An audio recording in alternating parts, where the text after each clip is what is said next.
Fait qu'on s'est dit, à soir, on parle de sujets weird, donc on boit des bières weird.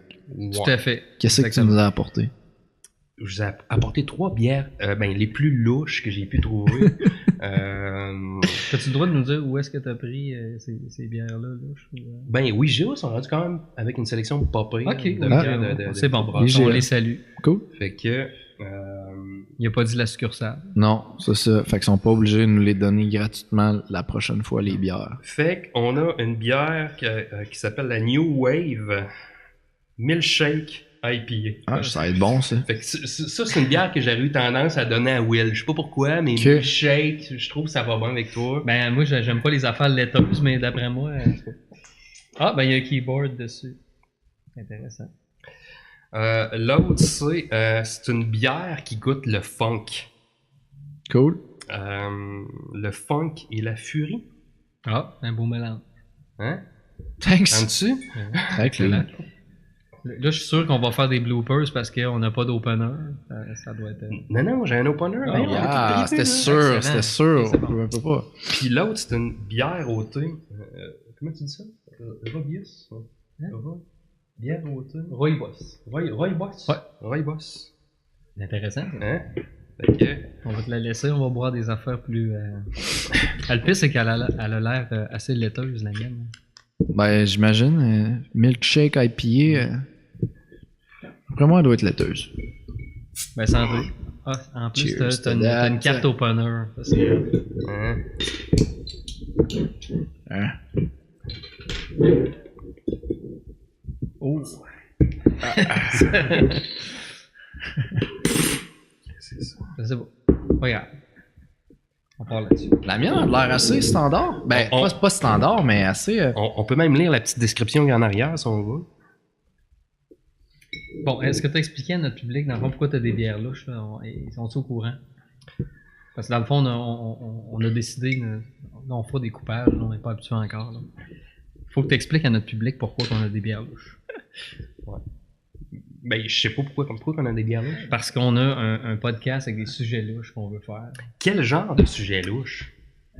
Pour te donner une idée, on voulait appeler ça Personne n'en parle parce que personne n'en parle. Personne parle de ces choses-là. Ouais. Ou ils s'en parlent plus dans la langue anglaise ailleurs, mais un petit peu moins ici. Fait que nous, on voulait faire un petit peu plus un podcast qui couvre ces sujets-là. Ouais. Voilà. Genre quoi? On va parler du Bigfoot? Alien? On n'est pas encore rendu là. Je veux qu'on parle du Bigfoot. Alors, on va en parler, c'est certainement, mais il y a des étapes. Tu sais, c'est comme... OK. On les amène pas là tout de suite. Non. On attend une couple d'épisodes avant de les amener là. Là, on va commencer plus terre à terre, rationnel. Pas faire fuir les femmes tout de suite de notre auditoire. Ouais. Là, on a pris le temps de mettre de l'esthétique dans notre décor. On a une lampe de sel, on a des plantes. Ouais. Okay. Dans notre pratique générale, les fils étaient en avant, les fils sont cachés. Je pense qu'on est all set pour avoir l'air de des gars qui ont du contenu. Ouais. Fait qu'on commence dans un contenant. Exactement, dans un beau contenant. Ouais. On commence ça en force. On parle on introduit les gens tranquillement à notre univers. C'est bon ça. Pour pas les brusquer. Puis de fil en aiguille, on va tâter la température de l'eau, puis on va les amener tranquillement, pas vite, vers des sujets comme ça. Mais il va y avoir eu des bases avant. Cool. De passer pour intéressant. C'est bon, hein? Ça me plaît. Ok, c'est excellent. Bon, cheers to that. Oh. Ouais. Excellent. Oh shit. On va dire que c'était intéressant. Ça goûte quoi? Ça goûte le milkshake mélangé avec de la bière. Mais moi, non, ça goûte le milkshake. T'as la grippe, je te la ferai pas goûter, mais c'est excellent. Ce qu'on s'est dit à la base, c'était à chaque fois que... Écoute bien ça c'est drôle. À chaque fois qu'on finit une discussion, toi puis moi, j'arrive first, je suis un peu sous, puis il est 11h, puis ma blonde adore, mais elle sait qu'on s'est rencontrés, fait qu'elle veut savoir c'était quoi comme on the spot. Fait que j'arrive, je la réveille, puis finalement j'y parle des fois 1h et demie, puis là je la brief sa discussion, puis je pense que c'est elle à un moment donné qui a dit « Chris, pourquoi vous enregistrez pas ça? » Puis à un moment donné on s'est dit ça, tu sais. Était donc bien intéressante cette discussion-là, on aurait dû l'enregistrer, puis la partager. Fait que l'idée c'est de redonner. Cool. C'est de partager. C'est cool. Ben, c'est philanthropique. C'est un peu une idée de Sarah par la bande aussi, c'est que c'est bon. Ouais, exact. Fait que c'est un podcast familial. Oui. C'est ça. C'est un beau délire. Fait que l'idée, c'est on enregistre nos délires, puis on les partage, mais qui sont pas des délires tant que ça, qui sont des réflexions Oui. à voix ouverte sur des sujets variés, puis that's it. Oui.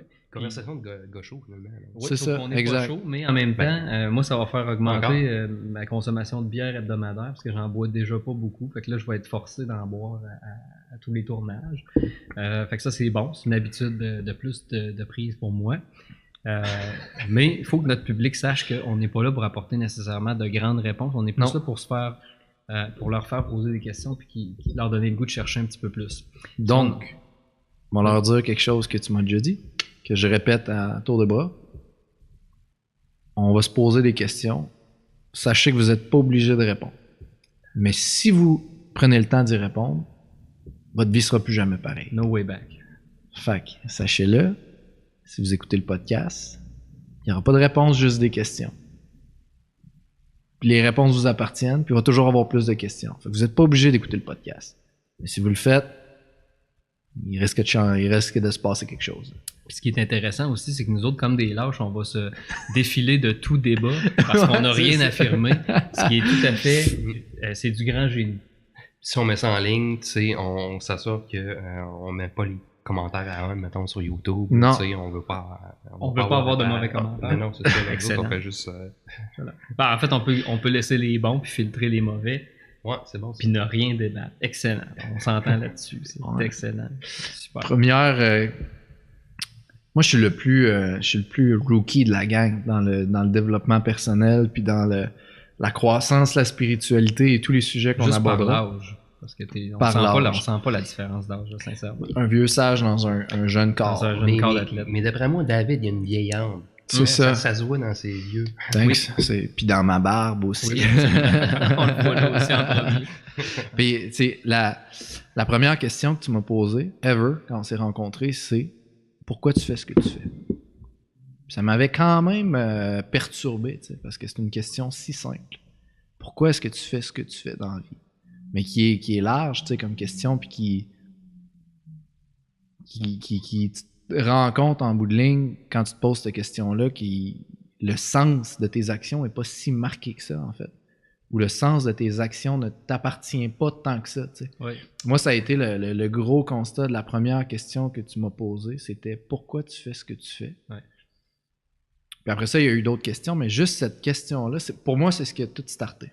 Ben, le contexte aussi, pour pas que je passe pour un freak qui demande ça à quelqu'un quand il le rencontre, pourquoi tu fais ce que tu fais en premier, c'est que David, tu avais déjà beaucoup de succès à l'époque, je pense que tu avais 21 ans, puis tu me disais, ben regarde, je suis super content de ce que j'ai accompli, j'ai une vingtaine d'employés, l'argent rentre, ça va bien, mes parents sont fiers de la patente, puis mais ça, tu me disais, ben ça manque un peu de sens. C'était un peu pour ça ça c'était un café qu'on avait pris en premier. Ouais.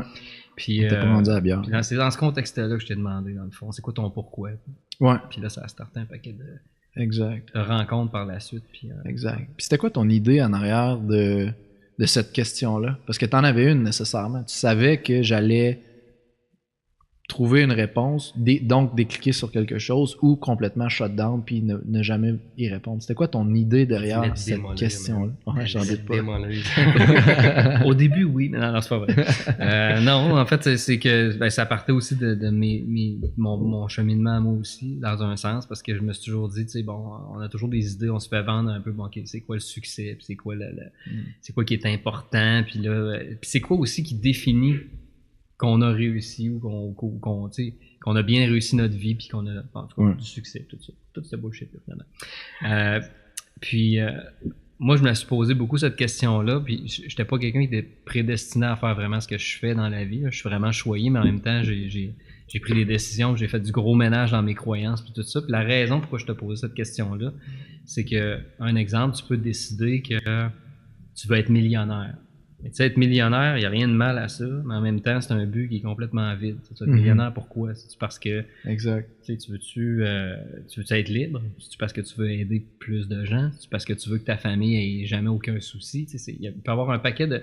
Puis ce qui est important, c'est le pourquoi derrière. Fait que souvent, Exact. c'est un collatéral. Tu sais, si j'ai du succès en faisant ce que j'aime puis qu'il y a un purpose, il y a un objectif en arrière de ce que je fais qui est vrai, tu sais, qui a du cœur, ben par conséquent, je peux être millionnaire, puis c'est bien cool. Mais au moins, il y a un sens en arrière. C'est pas juste un sens vide. Il y a beaucoup de gens qui achètent un modèle de bonheur et de réussite qui est comme un petit peu déjà conditionné. Qui leur appartient pas. Qui leur a été raconté ou par la société, par leurs parents, puis tout ça. Puis c'est juste que rendu adulte, il y a une catégorie de gens qui sont pas très nombreux, qui requestionnent ça, puis qui se demandent vraiment, ben, c'est-tu vraiment ça que je veux faire ou que... Mhm. Puis les autres, ben, ils font juste acheter le modèle, puis ils le reproduisent. Puis il y en a qui sont bien corrects là-dedans aussi. T'sais, on n'est pas là pour critiquer puis dire les gens font leur 9 à 5 puis sont endormis. Non, il y en a qui sont bien là-dedans, puis c'est correct. Il y en a que leur accomplissement, c'est d'avoir leur petite famille, puis d'élever leurs enfants. Puis il n'y a absolument rien de mal à ça. Mais la raison pourquoi je te le demandais, c'est que je sentais que tu avais besoin de ça, de trouver un sens comme plus profond à ce que tu faisais. Puis tu t'es mis en action comme très rapidement, ce qui était assez à observer. Bon, j'ai toujours été de même, tu sais, depuis l'école, le secondaire, n'importe quand, là, j'étais comme le dérangeant là, dans cette histoire-là qui posait des questions, puis que s'il n'y avait pas de réponse qui faisait de sens, ben je questionnais encore plus, puis si j'avais pas de réponse qui faisait de sens, ben je décrochais. C'était pas plus compliqué que ça. T'sais. Fait que c'est un peu comme si j'avais décodé le fait que ce qu'on me racontait, c'était pas nécessairement la seule réalité. T'sais. C'était une réalité, mais encore pourquoi. Puis on dirait que j'étais comme insatisfait de ce que je vivais, puis des réponses que j'avais, puis c'est une question, mettons, qui avait jamais été verbalisée, à laquelle je devais répondre, mais que on dirait que je le sentais. C'était cette petite distorsion-là. Puis qu'est-ce qui fait en sorte, tu penses, qu'il y a des gens qui clutchent puis qui commencent à se poser des questions? Parce que c'est un peu la base, right? Tant que tu t'es pas posé une première fois cette question-là, pourquoi est-ce que je fais ce que je fais? C'est quoi le sens à tout ça? Il y a comme pas de continuité, ou du moins c'est des événements dramatiques dans ta vie qui vont t'amener à réaliser quelque chose ou à te poser une question. Mais quand tu es sur le path du développement personnel, puis que tu te poses des questions, puis tu y réponds, je me demande c'est quoi pourquoi les gens se posent pas ces questions-là, à ton avis? Je pense que tu peux avoir une inclinaison déjà comme ça jeune, ce qui est mon cas, mais tu peux avoir observé, moi j'ai observé des gens autour de moi proches détester leur job, tu sais. Puis tu sais, travailler là pareil, puis en arracher, puis tout ça. Puis je me rappelle jeune de m'être dit, hey, tu sais, ça c'est tellement pas quelque chose que j'ai le goût de vivre, tu sais, c'est pas trippant. Puis tu sais, en vieillissant, à un moment donné, moi, ça m'a fait questionner mes patterns, mes propres croyances, puis comment j'ai été élevé, même si j'ai des super bons parents, mais ça m'a permis de dire, ok, adulte, ben, qu'est-ce qui est bon dans ce qu'ils m'ont transmis, qu'est-ce qui je le disais un peu là, quand on en parlait l'autre fois. Pour moi, c'est comme deux valises de marde là, que j'appelle. Mais je le dis positivement parce que j'ai des super bons parents, mais quand même, les parents ils font tout leur possible. Puis transmettre des bonnes valeurs puis des bonnes réflexions. Puis c'est bien correct, sauf qu'il y a aussi à travers, il y a des croyances que eux n'ont pas questionnées, puis que quand tu es jeune, ben, tu n'es pas équipé encore pour les questionner, mais ta job adulte, c'est de prendre ça et de dire, bon, ok, dans la valise de merde de mon père, qu'est-ce qui est bon, qu'est-ce qui me sert encore, qu'est-ce qui est à re-questionner, puis par quoi je le remplace, puis même affaire avec ma mère. Mm-hmm. Puis peut-être aussi, des fois, c'est la société ou l'école, le système scolaire aussi, c'est une belle machine aussi à rentrer des idées un petit peu Absolument. Sans nous apprendre à les questionner. On n'apprend pas aux jeunes à penser, on leur apprend des choses, on leur fait emmagasiner des connaissances, mais on leur apprend pas comment penser par eux autres mêmes non plus. OK. Puis toi, Marc, ça a été quoi, mettons, les premiers pas dans les questions, puis les réponses, puis qu'est-ce qui a été le trigger? Est-ce que ce que je fais dans la vie, mes combats, est-ce que ça vient de moi ou est-ce que ça vient d'une espèce de conditionnement de la société? Puis en vous écoutant parler, je me disais, quand ça vient du cœur, ce que tu fais, quand c'est de la tête, as-tu besoin d'un pourquoi? T'as pas besoin de pourquoi? Il est là. C'est là, c'est ton vrai pourquoi. C'est ça, ça se fait tout seul. Exact. Moi, je me posais des questions, mais j'étais pas dans une démarche de questions-réponses. Là, tu sais, je vivais la distorsion d'avoir une question inconsciente puis de ne pas avoir la réponse. Fait que je vivais la distorsion puis le malaise de vivre dans une genre de société on dirait qui me convenait pas trop, tu sais. Fait que j'étais jugé comme un misfit. Puis après ça, j'ai rencontré Will qui m'a posé une question claire que j'ai pu répondre. Fait que ça a été la verbalisation de la chose. T'sais. Moi, ce qui m'intéresse, c'est aujourd'hui, souvent, là, nous, on se pose des questions beaucoup puis on se donne des réponses. Fait on a l'impression que les gens autour de nous sont tout aussi chauds à l'idée de se poser des questions puis de se donner des réponses. Mais la réalité, c'est que c'est pas le cas. Fait que des fois, on veut changer des gens. Puis là, les questions que je vous pose, c'est dans l'optique de dire, c'est quoi l'élément déclencheur qui nous permet d'aider les gens à progresser puis à se poser des questions? Parce que j'ai des collègues là, tu sais, je parle ouvertement là, du développement personnel puis de ce que je fais, puis il y en a qui ont accroché, tu sais, puis qui ont dit, hey, c'est intéressant, tu pourrais-tu me donner de la lecture là-dessus? Puis là, il y a eu un élément déclencheur. Mais des fois, tu veux aider des gens qui veulent pas s'aider, tu sais. Pourquoi? C'est ça que je me demande. Ben, je pense qu'il y a des déclencheurs chez tout le monde aussi. Hein, nous autres, ça a été un peu le même déclencheur qui a fait. Je pense que comme enfants, on était des enfants qui se posaient des questions. Ouais. Beaucoup. Ouais. J'ai été élevé dans une famille où c'était permis de le faire aussi. Ça, c'est quand même aussi quelque chose. C'était permis que je le fasse. J'étais enfant unique. Marc était enfant unique aussi. J'avais beaucoup de temps pour m'en poser. Je jouais moins avec mon frère, ma soeur, j'en avais pas. Wow. C'est pas le bout tout ce qu'on pleure, là. J'étais très heureux pareil. Mais dans notre cas, ce qui est venu tout fucker, mais pour le mieux, c'est Castaneda, c'est Carlos Castaneda un peu qui a un peu starté ça pour nous autres, de dire, ah mon Dieu, des questions que je me posais déjà. Bon, premièrement, je suis pas le premier à me les poser, mais il y a une approche expérientielle pour aller un peu valider tout ça. Qui dépasse le dogme, de croire quelque chose sans le questionner, c'est vraiment expérientiel. On en parlera, c'est clair. Mais en tout cas, moi, dans ma vie personnelle, déclencheur numéro 1, là, qui a amené tout le reste par la suite, qui fait que je suis comme ça aujourd'hui, ben puis que je peux pas ne pas penser à ces concepts-là une journée, ben c'est Carlos Castaneda. C'est la genèse de comment moi je suis devenu. Je sais pas comment tu le vis. Mais... Oui, c'est clair que ce livre-là, il fuck un peu ta conception de la réalité. Castaneda, t'as-tu commencé à lire ça? Ouais, pas mal, ouais. Je suis en train de les revoir. OK. Puis j'ai lu les enseignements du sorcier. L'arbre du diable, la petite fumée. Ah non, c'est les enseignements de... Ah non, mais c'est peut-être... Ouais, c'est parce que c'est la traduction. Ok. Ben, peut-être que c'est ça, là, en tout cas. Fait que j'ai fini le premier, puis le deuxième, je suis sur voir, là, en ce moment. Ouais. Moi, j'adore ce livre-là, parce que ça va complètement ailleurs, de tout ce que tu connais, là. Quand tu vois ce livre-là, c'est complètement autre chose, là. Ah, exact. C'est rien comme... Fait que c'est comme un peu sous forme d'autobiographie. Le gars, c'est un anthropologue. Il est allé au Mexique. Il voulait faire sa thèse sur les plantes hallucinogènes du Mexique.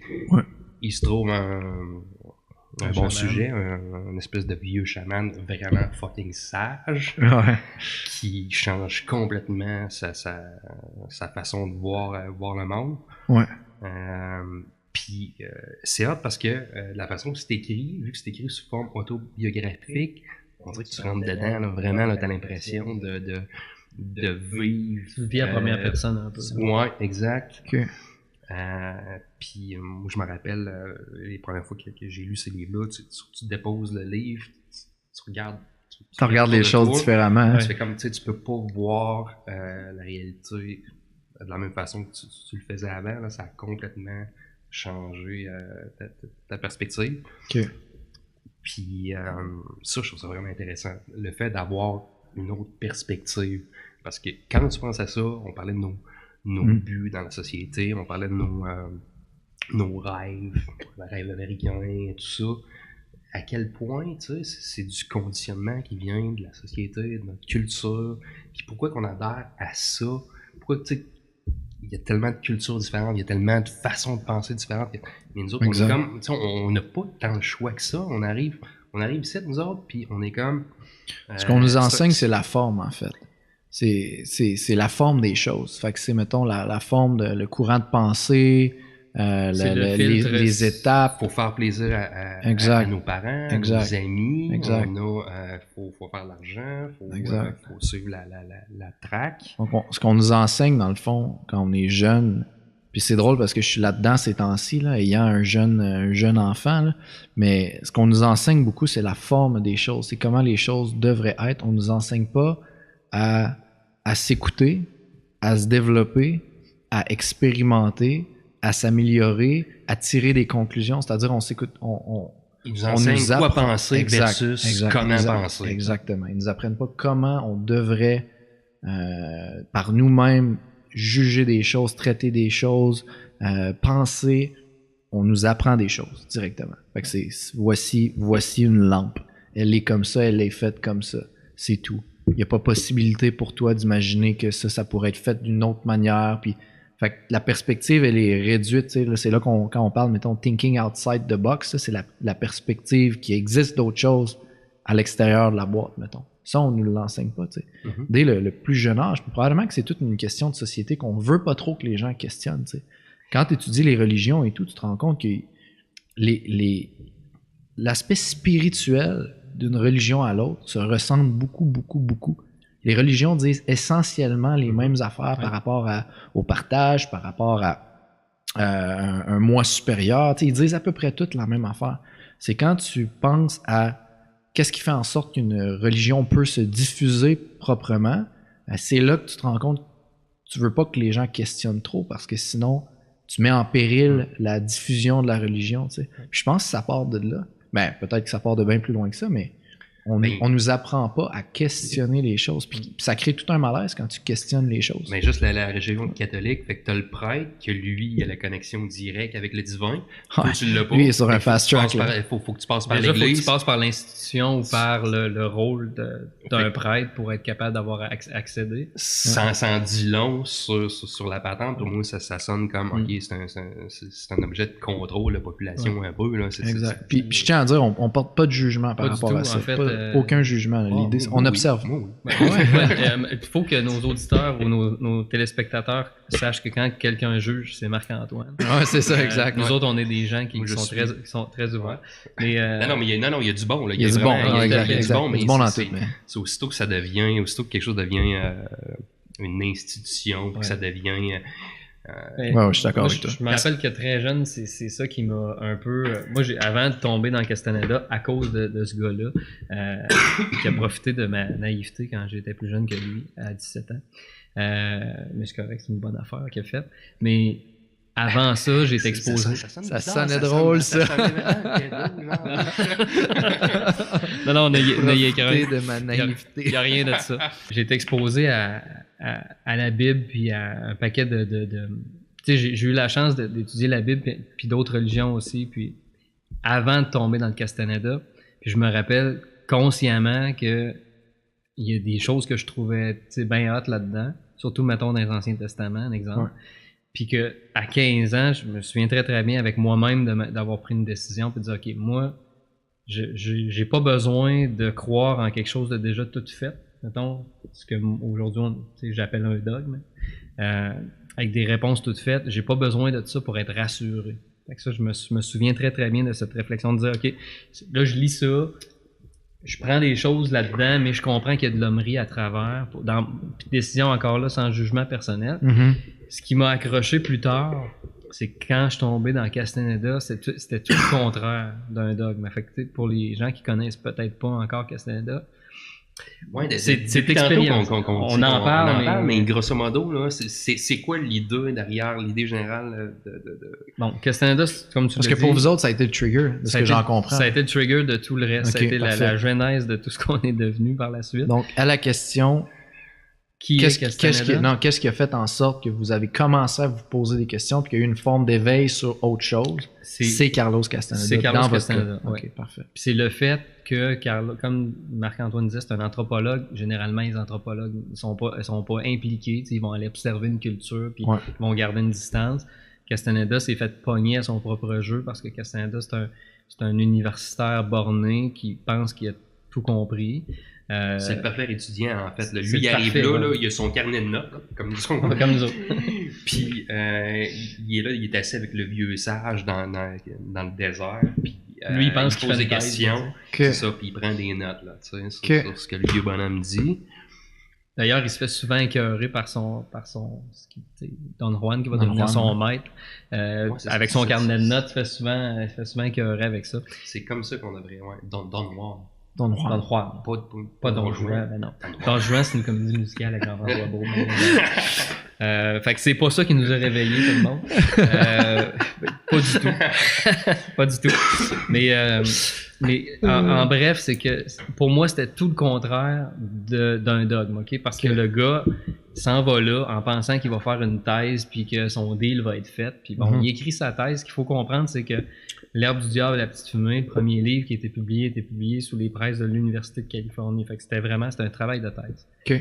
Qui a pogné malgré tout, parce qu'on est dans les années 60, parce que là, bon, il y a une révolution qui se travaille aussi. Les hippies, ça va commencer tranquillement, pas longtemps après. Okay. C'est pour ça que ça a été populaire au début. Ça a été best-seller, là, parce que tous les hippies qui mettent du pot, ils ont pogné ce livre-là. 28 millions d'exemplaires, 17 langues, tu sais, ça a été... Ah ouais, OK, grosse affaire. Ça a été une grosse affaire dans le temps, ça a passé dans le Time Magazine. On n'est pas les premiers à avoir découvert ça, là. Pas du tout. Okay. Ben, en fait, c'est que notre génération, nous, quand on parle de ça, presque personne connaît ça, puis si je parle de ça avec un de mes oncles... Antoine, tu connais ça, toi? Non, hein? Antoine connaît pas ça. Fait qu'Antoine va apprendre ça. Là, on tourne autour du pot, là, mais ça s'en vient, là, tu vas comprendre. Tu vas comprendre où on s'en va. Exact. C'est le fun, on a comme un échantillon public pour voir si on est clair. Fait que bref, le gars se fait pogner là-dedans ben raide en pensant qu'il fait une thèse, puis finalement, va passer presque 30 ans dans le désert de Sonora avec ce maître-là, à apprendre le chamanisme. Puis quand on dit chamanisme, ben là, faut comprendre que c'est pas ce qu'on est habitué de voir à TV. Absolument. Bon, c'est des maîtres dans l'impeccabilité. Discipline, concentration, c'est des maîtres du... les autres, ils trippent à développer ce qu'ils appellent le silence intérieur. Ouais. On n'est pas du tout dans la... Des fois, j'ai l'impression, quand on parle, mettons, de chamanisme et tout, les gens pensent qu'on est dans la folie.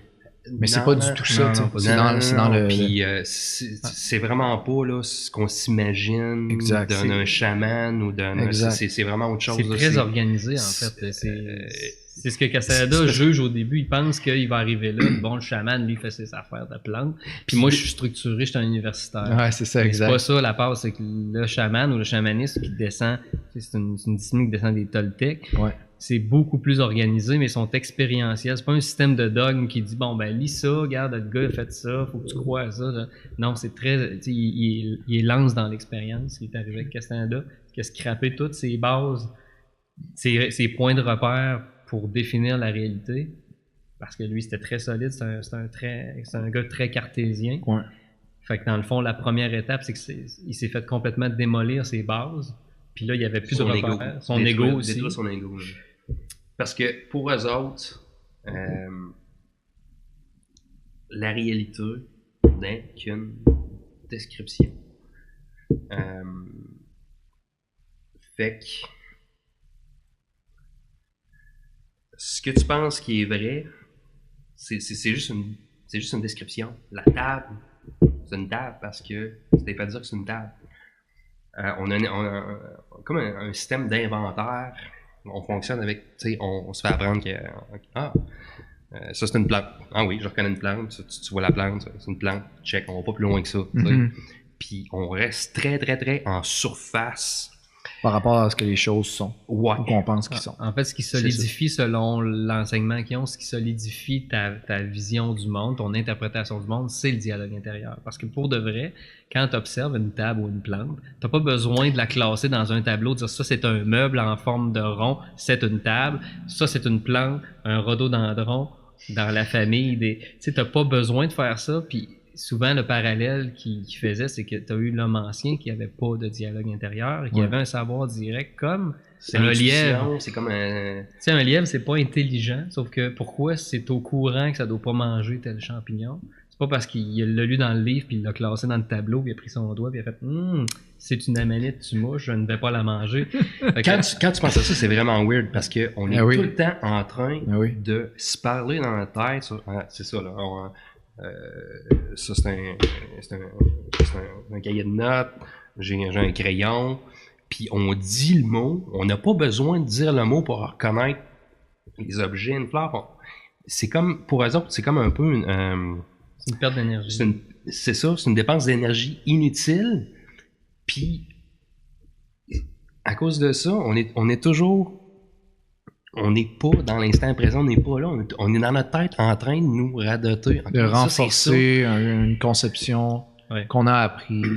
On se raconte cette histoire-là, donc on renforce toutes ces choses-là. Ouais. On saute un peu du coq à l'âne, mais en fait, c'est un peu ça. C'est que quand tu te décris le monde constamment, ben, tu n'es jamais dans le présent, ça c'est clair, parce que tu es toujours en train d'entretenir un dialogue pour t'entertainer toi-même, pour te dire à quel point tu connais telle affaire, regarde, c'est ça. Ou tu vas voir quelqu'un passer dans la rue, il a l'air fou.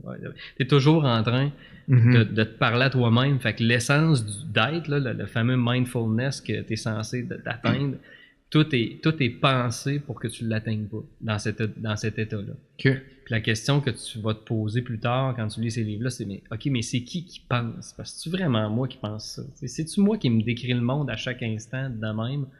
Ou s'il y a une source un peu externe à ça. C'est une bonne question à se poser. Et c'est-tu toi qui contrôle ce que tu penses là, présentement? Là? C'est-tu toi qui le contrôle ou ça arrive puis t'es juste comme victime de cette espèce de conditionnement-là? Hein? Quand on y pense comme fois, quelqu'un qui a un esprit bien scientifique pourrait dire « Ouais, mais pourquoi je voudrais faire taire ça? J'en ai besoin, mon mental, tout ça. » Puis ça, à quoi je répondrais, c'est vrai que tu en as besoin, mais c'est sûr qu'au moment où tu fais une tâche qui te demande, je sais pas moi, de calculer quelque chose, c'est bien le fun d'avoir la boîte à outils pour être capable de piger dedans puis faire comme j'ai mon gallon, je vais mesurer parce que c'est bien terre à terre, j'ai besoin de me faire une table, puis il faut qu'elle fit. Ça, c'est cool. Mais dès que je suis pas en train de faire quelque chose de pratico-pratique comme ça, à quoi sert ce dialogue intérieur-là? Où ça me mène? Souvent, en plus, les gens s'en servent inconsciemment pour spinner dans de l'angoisse, s'auto-critiquer, se dire qu'ils sont pas assez ci, pas trop ça, ou angoissés pour souvent avoir peur de des choses qui arriveront jamais, ou qui vont faire arriver à force de mettre leur focus aussi là-dessus. Je pense que le take-away de ces livres-là, parce qu'il y en a plusieurs, là, il y a une douzaine d'ouvrages qu'on a lus à travers les années plusieurs fois. Puis à chaque fois que tu le relis, c'est pas le même livre. Tu vas chercher une autre dimension de ce qu'il y avait là-dedans. Castaneda, c'est un personnage qui est controversé parce que son histoire personnelle a été floue pour de bonnes raisons, parce que c'était pas le but de son opération non plus. Puis il fallait aussi... C'était stratégique. C'était stratégique de se débarrasser de son ego, de son histoire personnelle aussi, qui était très alourdissante pour lui. Fait que c'est sûr qu'aussi les gens vont faire « Ouais, mais là, c'est pas clair, il est-tu né là ou il est né là? » Puis c'est comme ça à quoi je réponds, on s'en sac, parce que finalement, parce que les gens, à un moment donné, après que ça a été des best-sellers, puis que ça a starté un mouvement d'éveil, ben là, les gens commençaient à dire « Ouais, mais là, c'est peut-être de la fiction, tu sais. » Puis quand tu les lis au complet, tu te rends compte, moi, en fait, quand je regarde ça, je me dis, avoir patenté ça comme il l'a fait, premièrement, il faudrait vraiment que tu te lèves de bonne heure pour penser à ficeler tout ça comme ça. Mais même à ça, les livres ne perdraient pas leur valeur de toute façon, parce que là où ça t'amène, ça t'oblige à te poser des questions fondamentales qui font en sorte que tu peux plus te lever le matin puis juste comme, bon, faire ta job, puis that's it, puis revenir, puis être bien content. Exact. Est-ce une bonne chose? Pour moi, ça l'a été. Ouais, exact. Peut-être que d'autres voudraient juste pas aller là, faire comme non, je veux juste me lever, faire un peu comme tu parlais de la matrice à un moment donné, puis tu dis je prends-tu la pilule rouge ou je prends la bleue? Exact. Ben, il y a une lourdeur des fois à prendre la rouge, mais moi j'ai toujours été attiré plus par la rouge, puis c'est une question de choix aussi. Fait que ce qu'on se dit dans le fond, c'est, pour faire un résumé rapide et simple à comprendre, on a tout eu... Ben non, mais je suis sûr que ça fait une demi-heure qu'on parle de ça, puis qu'on pourrait en reparler encore une autre demi-heure. Mais pour faire simple, on avait tous des profils où on se posait déjà des questions. mais il y a eu un éveil à un certain stade. Donc, ce qu'on se dit, c'est que jeunes, on nous apprend des choses, on nous apprend comment le monde est, comment le monde devrait être, les étapes logiques, telle personne elle-même, fais attention à ça, après ci, il va se passer ça, après l'école, fais ci. Donc, on nous a raconté un monde, donc quand on le regarde, puis qu'on se développe, on voit ce monde-là, comme ça, puis il y a un dialogue intérieur qui tourne là-dedans et qui renforce ça. Quand tu parlais, mettons, de l'anxiété, puis c'est un message, en fait, qu'on se raconte en dedans de nous par rapport à une réalité qui existe juste dans notre tête, tu sais. Puis en fait, j'ai pas des grandes connaissances par rapport à l'anxiété, puis je suis convaincu que c'est plus compliqué que ça, mais en réalité, c'est ça, tu sais, c'est un message, c'est une voix que tu te racontes qui renforce une croyance que tu as, tu sais. Je connais quelqu'un une personne qu'on pourrait dire anxieuse ou qui se décrit comme anxieuse, puis c'est elle, l'anxiété, c'est elle, tu sais, elle est anxieuse, c'est comme ça, c'est comme si c'était physique, qu'elle pouvait le toucher, mais en réalité, c'est un pattern, tu sais, c'est une roue qui tourne, puis elle se convainc de ça, puis elle voit tout comme étant une source potentielle d'anxiété, tu sais. Fait que, dans le fond, ce qu'on se dit, c'est ce que tu vois dépend de ce que tu te dis, qui est basé sur le monde qu'on t'a raconté tel qu'il est. Puis pour vous, 2 petites secondes, pour vous, il y a eu une question à un moment donné d'un mouvement d'éveil qui a été Castaneda, où là, vous avez compris qu'en fait, tu peux te raconter le monde que tu veux. Tu peux faire ce que tu veux avec ça, tu peux. Puis il y a un bon livre que tu m'avais dit de lire à un moment donné qui était The Code of the Extraordinary Mind, qui lui décrit ça comme étant le culturescape, le monde qu'on t'a raconté puis qu'on te demande de rentrer dedans et de ne pas trop questionner. Il existe ce monde-là, tu as un choix de te poser des questions, puis tu as un choix après de créer le monde que tu veux qui te convient. Sachant qu'il y a le culturescape ou le monde qu'on t'a raconté qui appartient à un paquet de gens. Avec des règles aussi que tu peux. Il y a des règles que tu peux assimiler puis consciemment travailler avec aussi, mais après, tu as le choix de questionner puis tu as le choix de créer ton propre monde. Right? Pour vous, l'éveil, donc de comprendre qu'il y a un culturescape, ça a été Castaneda. Oui. Pour moi, ça a été toi. La première question, pourquoi est-ce que tu fais les choses? Donc, ce qu'on pourrait dire, la première chose, c'est de comprendre que le monde tel qu'il est, c'est un monde qui nous a été raconté, qui ne nous appartient pas. Right? Tout à fait. Okay. Fait que, c'est pour ça que le fameux chaman dans le livre de Castaneda, sa première mission envers Castaneda, envers l'apprenti, c'est quoi? C'est d'y apprendre des techniques pour faire taire son dialogue intérieur. OK. Puis, quand il réussit à faire ça, qu'est-ce qui se passe quand tu réussis à faire taire le dialogue intérieur? C'est que là, tu bypasses tout ce qu'on vient de parler, là. On appelle stopper le monde. Stopper le monde, ouais. Donc, il y aurait supposément une autre façon de percevoir le monde. Mm-hmm. Plus peut-être avec notre instinct, nos sens, notre corps. Fait que le but ultime là, on parle de chamanisme, mais dans les livres, c'est sorcellerie, mais le terme n'est pas ni chamanisme ni sorcellerie, ça fit pas. Mais c'est plus des percepteurs au sens large, c'est-à-dire que nous, on n'a pas encore tous les appareils pour mesurer tout ce qu'on a autour de nous. Fait que dans le fond, si je te disais, ouais, mais il y a plein de rayons gamma, il y a plein tu me dirais, ouais, mais je les vois pas avec mes yeux. Mais la bonne ou la mauvaise nouvelle, c'est que tes yeux sont faits pour capter une partie de ce spectre-là, tes oreilles, une partie du spectre auditif aussi. Mais la réalité de ce qui t'entoure, c'est qu'énergétiquement, c'est plein, ok? Puis toi, t'en fais une interprétation avec on va dire 5 sens. Ben, le chamanisme, quand le dialogue intérieur est stoppé, que tu arrêtes de décrire le monde, tu perçois le monde tel qu'il est, c'est-à-dire en termes d'énergie, l'énergie ou de sensation. Ou de sensation. Après, tu peux décider de l'assembler d'une autre façon, de le percevoir d'une autre façon. C'est pour ça que tu as des tribus un petit peu plus remote, éloignées, qui ont... puis je pense que même, c'était avec toi qu'on parlait de ça l'autre fois, tu sais, que même dans le spectre des couleurs, perçoivent des couleurs que nous, on ne perçoit pas. Exact, c'est le vert et le bleu. Là. Bon. Tu es capable de décoder genre 18 teintes de vert, mais quand tu mettais du bleu au travers du vert, il n'était pas capable de le voir. Ouais. Puis les shades de rose aussi, là, les palettes de rose que nous, on verra jamais la différence. Eux autres, ils en ont comme 16-18. Ben ça, c'est une façon aussi, c'est que eux autres, dans leur culture, ce sens-là, il n'a pas été réprimé. Exact. Fait que dans le fond, eux autres l'aperçoivent, tandis que nous, on arrive là, ils nous disent, ouais, mais comme gars, voici la différence entre ça et ça, puis toi, t'es comme, c'est la même maudite affaire. Ouais, Fait que exact. c'est un peu ça, Castaneda, ce que ça fait, en fait, le chamanisme de cette lignée-là, c'est qu'une fois que le dialogue intérieur est tu, ben là, ça laisse la place. Tu perçois le monde d'une nouvelle façon. Tel qu'il est. Que... Sans filtre, sans arrangement. Que...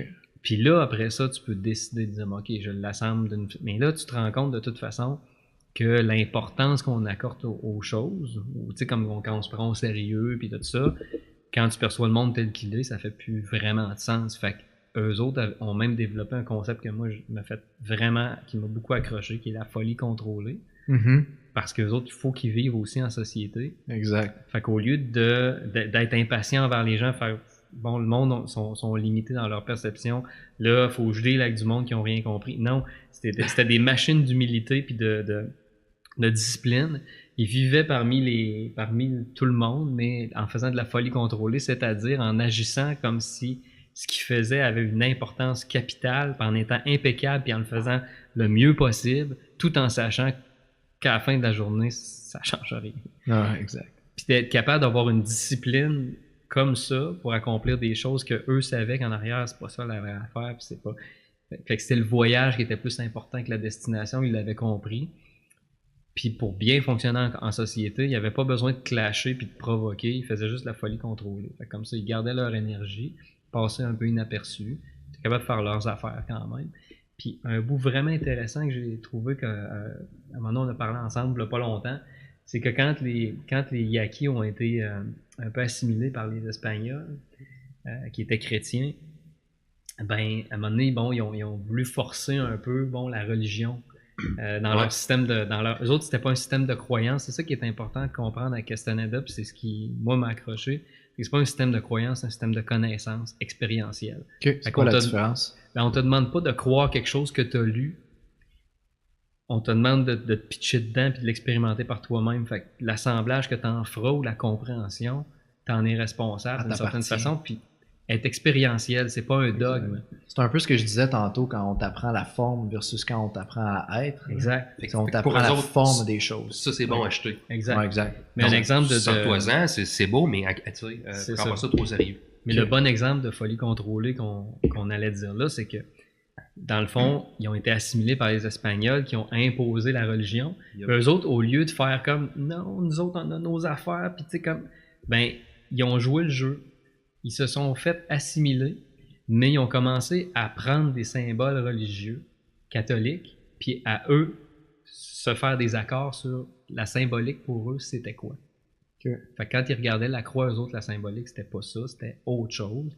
Pas de religieux, d'expérientiel. Puis ils ont tous remplacé ces codes religieux-là par quelque chose qui leur convenait. Ils ont joué le jeu, ils ont fait les bons chrétiens, il y en a qui sont devenus prêtres. Mais ils ont fait ça d'une manière impeccable, jusqu'au bout, mais pour eux autres en arrière, c'était complètement autre chose. Fait qu'il n'y avait pas d'ego de faire « Tu veux m'imposer ton affaire? Je vais te montrer que Les autres, c'était next level. C'était OK. Ils avaient compris. Ils avaient compris Ils avaient compris que ces gens-là jouaient avec des règles définis. Exact. Puis que la seule façon de jouer avec eux autres ou de s'en sortir à leur propre bénéfice, en ne perdant pas d'énergie, c'était de ne pas entrer en conflit par rapport à ça, mais de travailler avec ces règles-là, puis d'être seamless, là, puis de... Puis il y avait un but qui, je pourrais pas dire égocentrique, parce que c'était des gens qui se débarrassaient de leur ego, mais eux autres avaient compris que, OK, l'énergie, plus t'en as, plus t'es conscient. La conscience, c'est de l'énergie. Ouais. Fait que tout ce qu'ils font, c'est pour être économe en énergie puis ramasser de l'énergie. Okay. Fait que pour eux autres, ça aurait pas fait de sens de tomber en grande bataille ouverte parce qu'eux autres, dans le fond, l'idée, en arrière de tout ça, c'est pas ça qui les définissait. Fait que tu veux m'imposer quelque chose, au lieu de me battre ouvertement, je vais faire comme si, on perdra pas de jus, mais en arrière, je vais faire tout ce que j'ai besoin de faire puis je vais économiser mon énergie pour être plus conscient. Peu importe le frame qu'il y a en avant. Fait que c'était des grands stratèges avec une Il avait réussi à décoder le monde tel qu'il était. Ben oui. Puis il jouait avec ça. Oui, il est extrêmement structuré dans ce qu'il faisait, ce qui est pas l'image qu'on se fait du chamanisme. Tu as l'impression que c'est quelqu'un qui prend de la drogue à terre dans la boîte. Mais c'est des pas... genres de rituels louches. Je fais des rituels louches en des tuant des sacrifices, corneilles, ouais. c'est ça. Tu sais, en se baignant dans le sang de poule, mais c'est pas ça. Fait que- mais tu sais, tu vois un peu les grands concepts, c'est un peu ça, c'est que, bon, ok, c'est faire taire le dialogue intérieur, percevoir le monde tel qu'il est, être économe d'énergie, être impeccable, j'appelle ça l'impeccabilité pour ça, pour voir le monde, voir, ils l'écrivent en italique, parce que c'est percevoir tel qu'il est. Fait que c'est sûr que quand tu tombes là-dedans, puis que t'es déjà pas dans un mode de dogme, mais puis tu te dis, ben, moi j'ai besoin d'expérimenter, j'accepte plus ce que je vais expérimenter que quelque chose de tout fait, ben t'es fait quand tu lis ça un peu. Puis il n'y a pas une journée, puis c'est vrai, on s'en parle souvent, il n'y a pas une journée qu'on se lève puis qu'on pense pas à ces concepts-là. Il n'y a pas une journée que je suis pas dans mon char ou au travail, puis que ça vient pas m'habiter encore une fois. C'est ça, exact. C'est indélébile. C'est la même chose pour moi. Puis tu sais, je pense que le commun des personnes ne se pose pas ces questions-là par rapport à est-ce qu'il existe d'autres choses. Parce qu'en bout de ligne, le déclic, c'est juste des questions. Tu sais. Les réponses, ça t'appartient. Mais c'est juste des questions. Est-ce que ce que je fais, ça me plaît? Pourquoi je le fais? Est-ce que ce qu'on m'a décrit me convient? Pourquoi je m'enlignerais là? Est-ce que tel conflit vaut la peine d'embarquer dedans? Puis tu sais, tous ces concepts-là qu'on nous a appris. Fait que dans le fond, la première affaire, c'est de comprendre puis d'accepter qu'il existe autre chose. Right? Ouais. Puis pour bien des gens, j'ai l'impression que c'est plus un événement marquant de leur vie qui leur fait dire c'est sûr qu'il existe d'autres choses. Puis c'est souvent de ce que j'ai lu récemment, la mort de quelqu'un de proche qui dit « Aïe, je peux pas vivre de même encore longtemps. » tu sais. Ouais. Mais moi, ce qui m'intéresse là-dedans, c'est pourquoi est-ce que tu as vécu comme ça pendant 30 ans. Tu sais. Puis c'est vrai, comme tu disais, moi, il y a des questions que je me pose aujourd'hui, puis c'est à tous les jours, puis c'est infini. Là, tu sais. La réponse est jamais tout le temps là, mais les dots se connectent, puis c'est une question qui est infinie, parce que quand tu comprends que tout ça n'est que forme, n'est qu'un concept qu'on t'a expliqué et que tu peux créer ton propre concept, ben après, la question, c'est est-ce que je vois clair? Ben, là, on a l'air de des hurluberlus un peu, mais ce qui nous a rassuré, Marc et moi, de notre équilibre mental plus tard, c'est quand la physique quantique est arrivée un petit peu plus mainstream. Okay. Parce que ça venait un peu expliquer ces concepts-là, on les a vécus, puis tu sais... On commençait à faire des parallèles, là, entre, tu lis des trucs de sciences quantiques, hey, un peu, j'ai lu ça quelque part. Ça fait du sens, là. D'un livre de chaman. Ah ouais. What the fuck? En fait, que le monde est énergie, puis que le monde est conscience.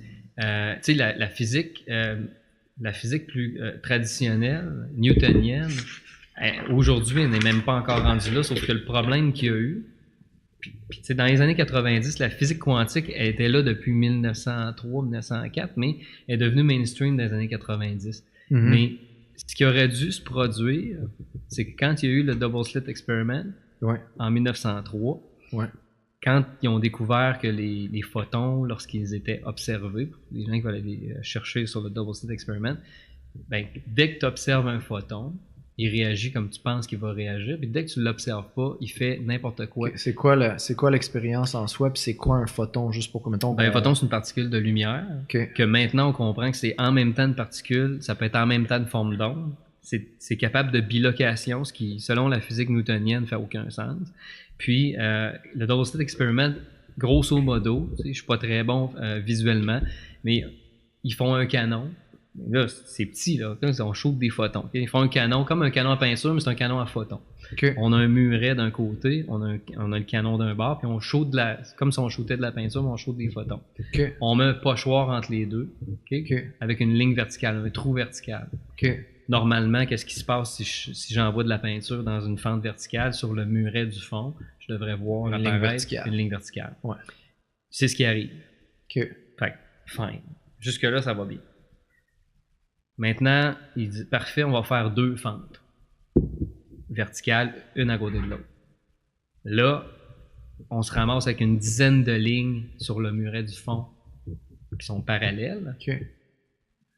OK, qu'est-ce qui s'est passé? Fait une fente, une ligne, 2 fentes, 10 lignes. Une dizaine de lignes. Bon. Pourquoi?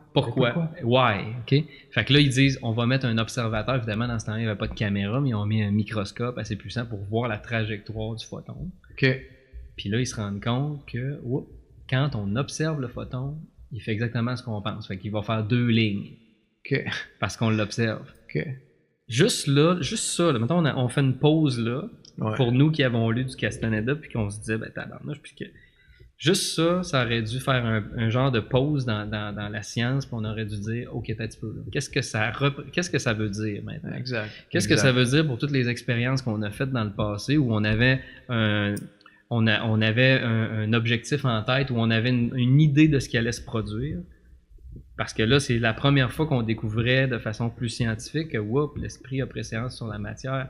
Là, notre matériau de base, à la base, c'est des photons aussi. Fait que qu'est-ce que ça dit sur la nature de ce qu'on est? Quand on disait tantôt, le monde, c'est pas vraiment ce qu'on... C'est un assemblage qui est un peu un accord commun sociétaire. On a dit, ben c'est ça.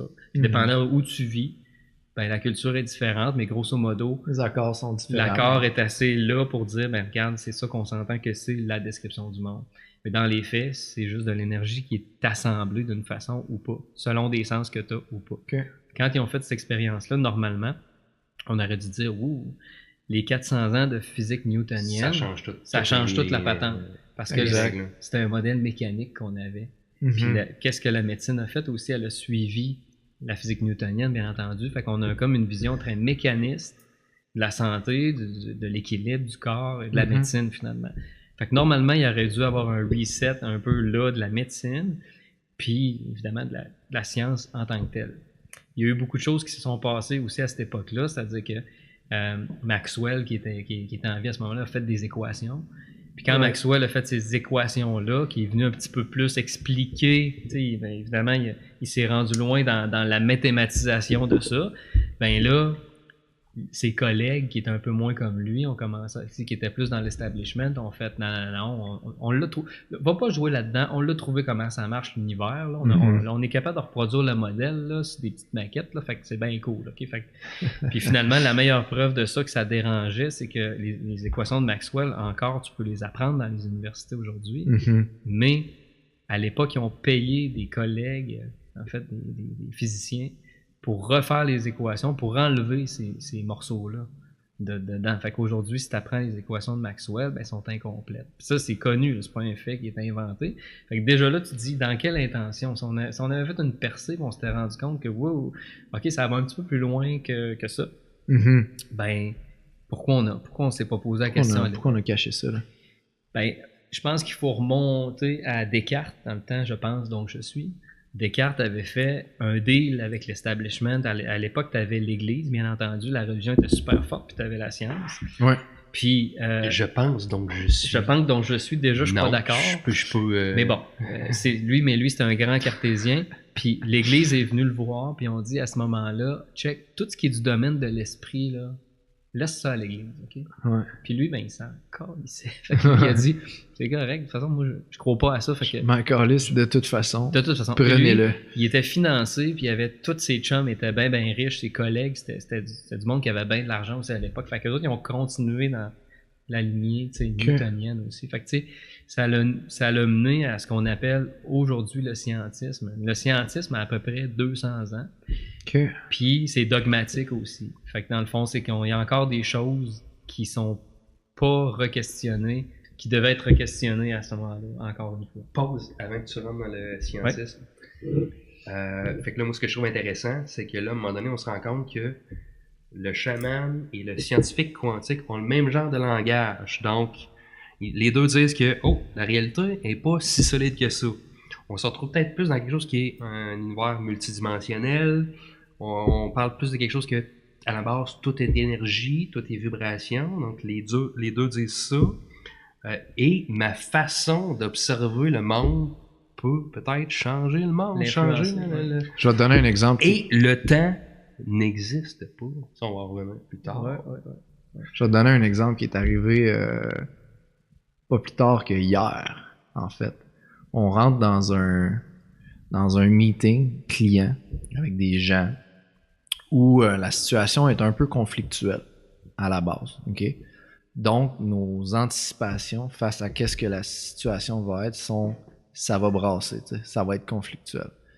j'étais avec quelqu'un d'autre qui est plus anxieux de nature, on va dire. Puis lui, on s'en va en auto, puis tu sais, ça va brasser, tu sais, qu'est-ce qui va se passer. Fait il y a comme une préconception de ce que ça va être vraiment. Puis moi, j'essaie d'appliquer certaines théories que j'ai apprises par rapport à l'énergie, puis l'énergie la plus forte qui va faire niveler le reste. Donc, j'essaie de me dire, je vais voir clair par rapport à ce que la situation sera, puis je vais jouer intelligemment avec ci puis ça.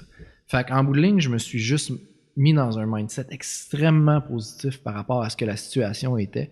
Fait qu'avant d'arriver dans cette rencontre-là, j'étais déjà convaincu que l'outcome allait être positif. Okay? Puis j'étais arrivé, puis j'ai dégagé du positif tout le long de la rencontre, puis guess what? Ça a été un charme du début à la fin, tu sais.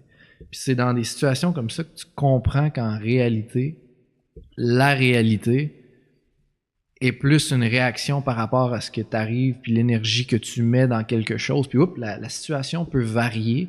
Ça aurait pu être chaotique. Si on était arrivé avec une énergie complètement chaotique, une anticipation que la situation allait être comme ça, que la forme allait être comme ça, c'est probablement ça qui se serait produit. Mais là, on est arrivé, en fait, je suis arrivé avec un mindset positif, une énergie positive, toutes les situations virant en positif, puis le outcome était positif. Puis là, c'est à très petite échelle, on parle d'un voyage en auto puis d'un meeting, mais en réalité, c'est toute chose est comme ça. Ouais. Est-ce que je me trompe? Oui, puis le collectif renforce aussi. T'sais, toi, tu Exact. me parles d'une affaire individuelle, mais ça peut être une société ou un peuple qui vit des affaires qui sont un peu toutes pareilles puis qui focus leur énergie très très fort sur quelque chose aussi.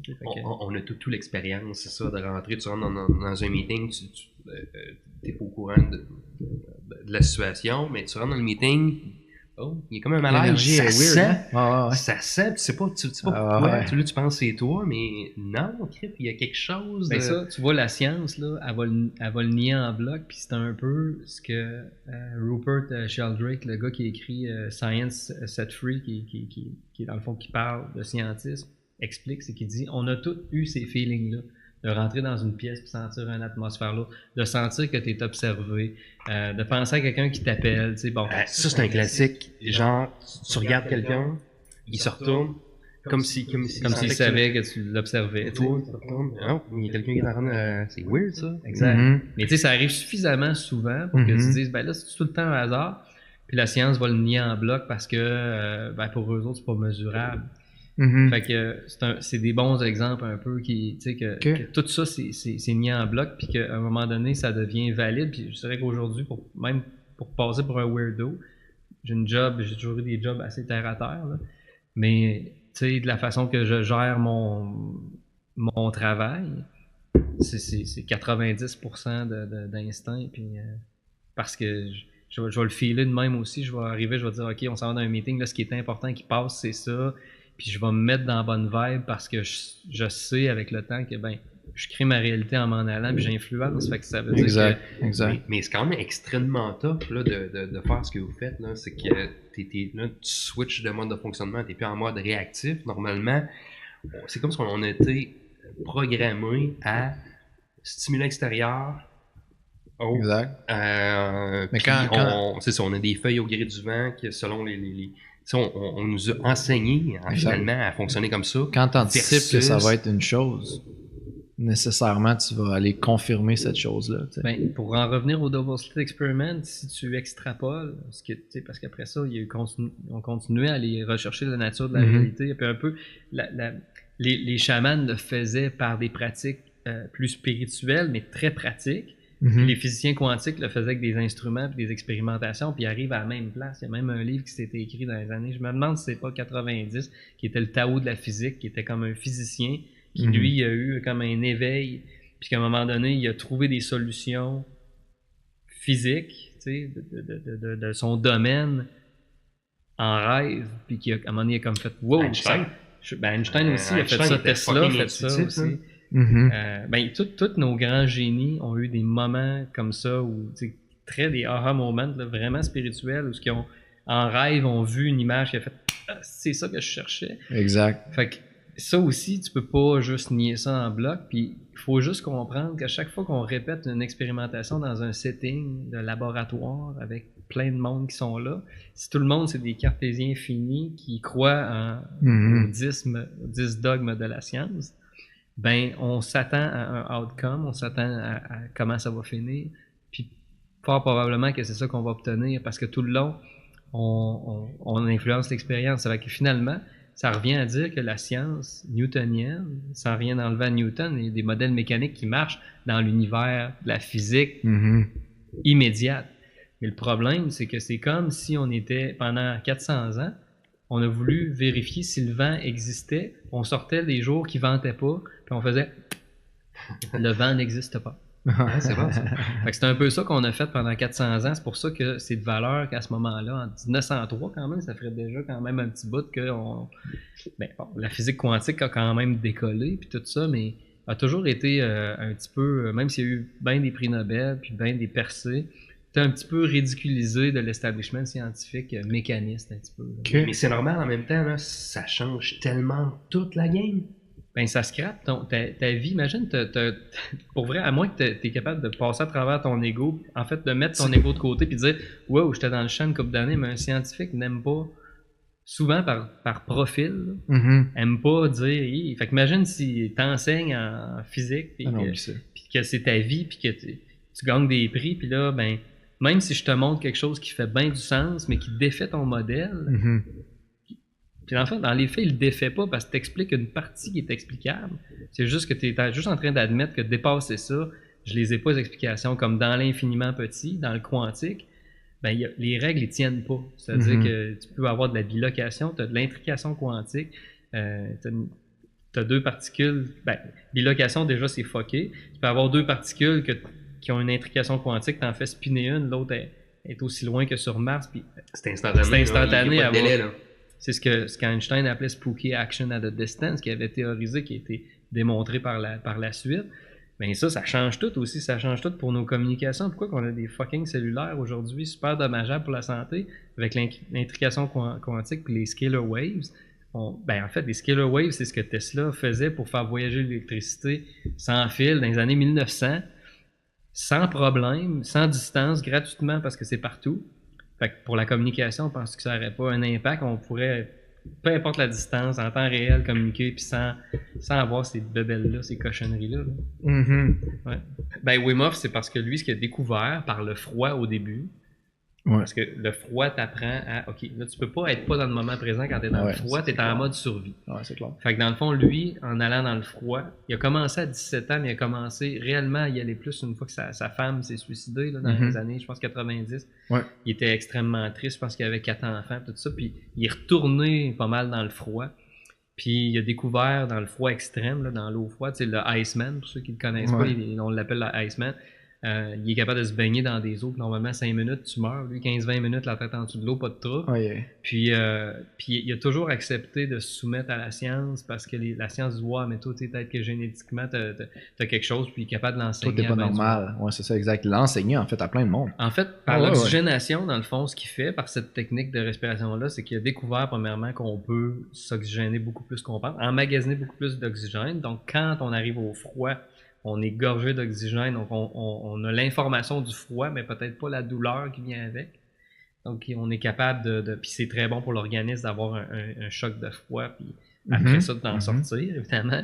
Oui. Puis, ce qui est intéressant avec Wim Hof, c'est que juste par cette technique de respiration-là aussi, il a prouvé en un setting de laboratoire, on y a injecté, en fait, une neurotoxine. Ouais. Normalement, tout le monde est malade pendant... Puis, ben, lui, il s'est donné un rush d'adrénaline juste avec cette respiration-là. Mais l'adrénaline, il y en a à peu près 53 sortes, mais c'est celle sans cortisol, qui est l'hormone du stress. Puis, en 1 heure, il a clairé, puis il n'a pas été malade, il n'a pas eu de symptômes, puis sa température corporelle n'a pas bougé.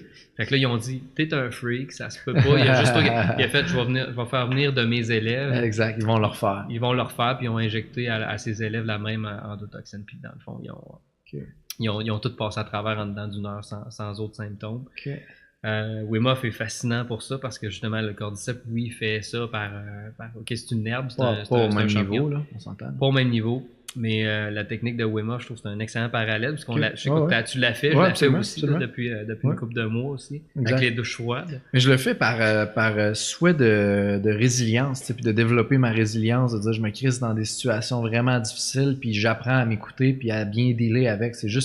C'est pour ça plus que pour, mettons, le biohacking de la chose. Ben, en fait, tu seras heureux de l'apprendre que j'ai appris cette technique de respiration-là à ma mère. OK. Qui a une leucémie. Ouais.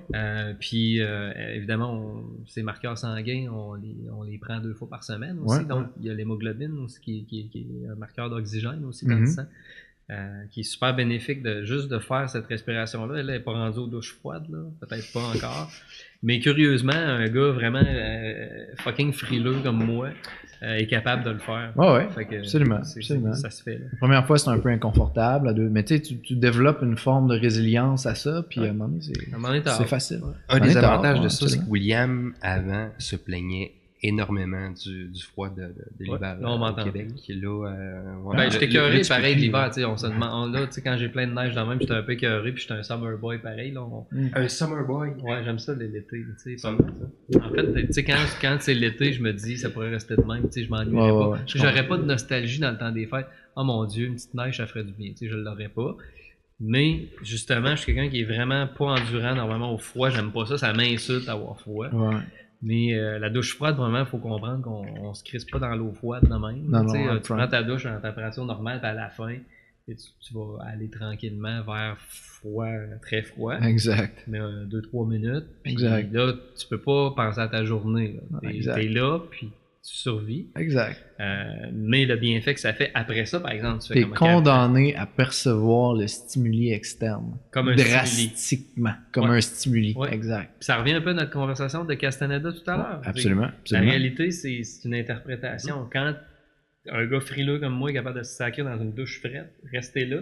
Dans le moment premièrement, t'es pas obligé de le prendre personnel, le fret. Premièrement, c'est ça, c'est pas moi qui attaque, il est juste fret. Il fait sa job, c'est juste l'information. Tu te dis frileux dans un premier temps, donc t'anticipes que ça va être fret puis que tu vas réagir d'une certaine façon. Oui, mais c'est juste une information. Mais après ça, c'est ça, exact. C'est une information, puis ta capacité à la traiter dépend de ta conscience, essentiellement. Tout à fait. Comme n'importe quel stimuli. Mais ce que j'aime de ça, c'est vraiment le fait que tu peux pas avoir, on parlait de dialogue intérieur tantôt, pendant que tu es dans la douche fucking frette, tu ne peux pas penser à ta job puis à dire aujourd'hui comment je vais m'y prendre dans ce meeting. Là, t'es comme, là je respire. Exact. Puis je suis là. Tu peux pas être là. C'est un grand avantage en fait, ce stimuli-là qui est assez intense, que j'ai pas à la chaleur parce que j'ai une grande tolérance à la chaleur, fait que ça me fera jamais ça. Le fret est un grand teacher, un grand master, parce que tu peux pas t'offusquer contre le fret. Tu sais, contrairement, tu peux t'offusquer contre quelqu'un qui est pas contre tes semblables. Exactement. C'est clair. Contre le fret, c'est clair. Ça donne rien. Là. Quand même, t'envoies chier le fret.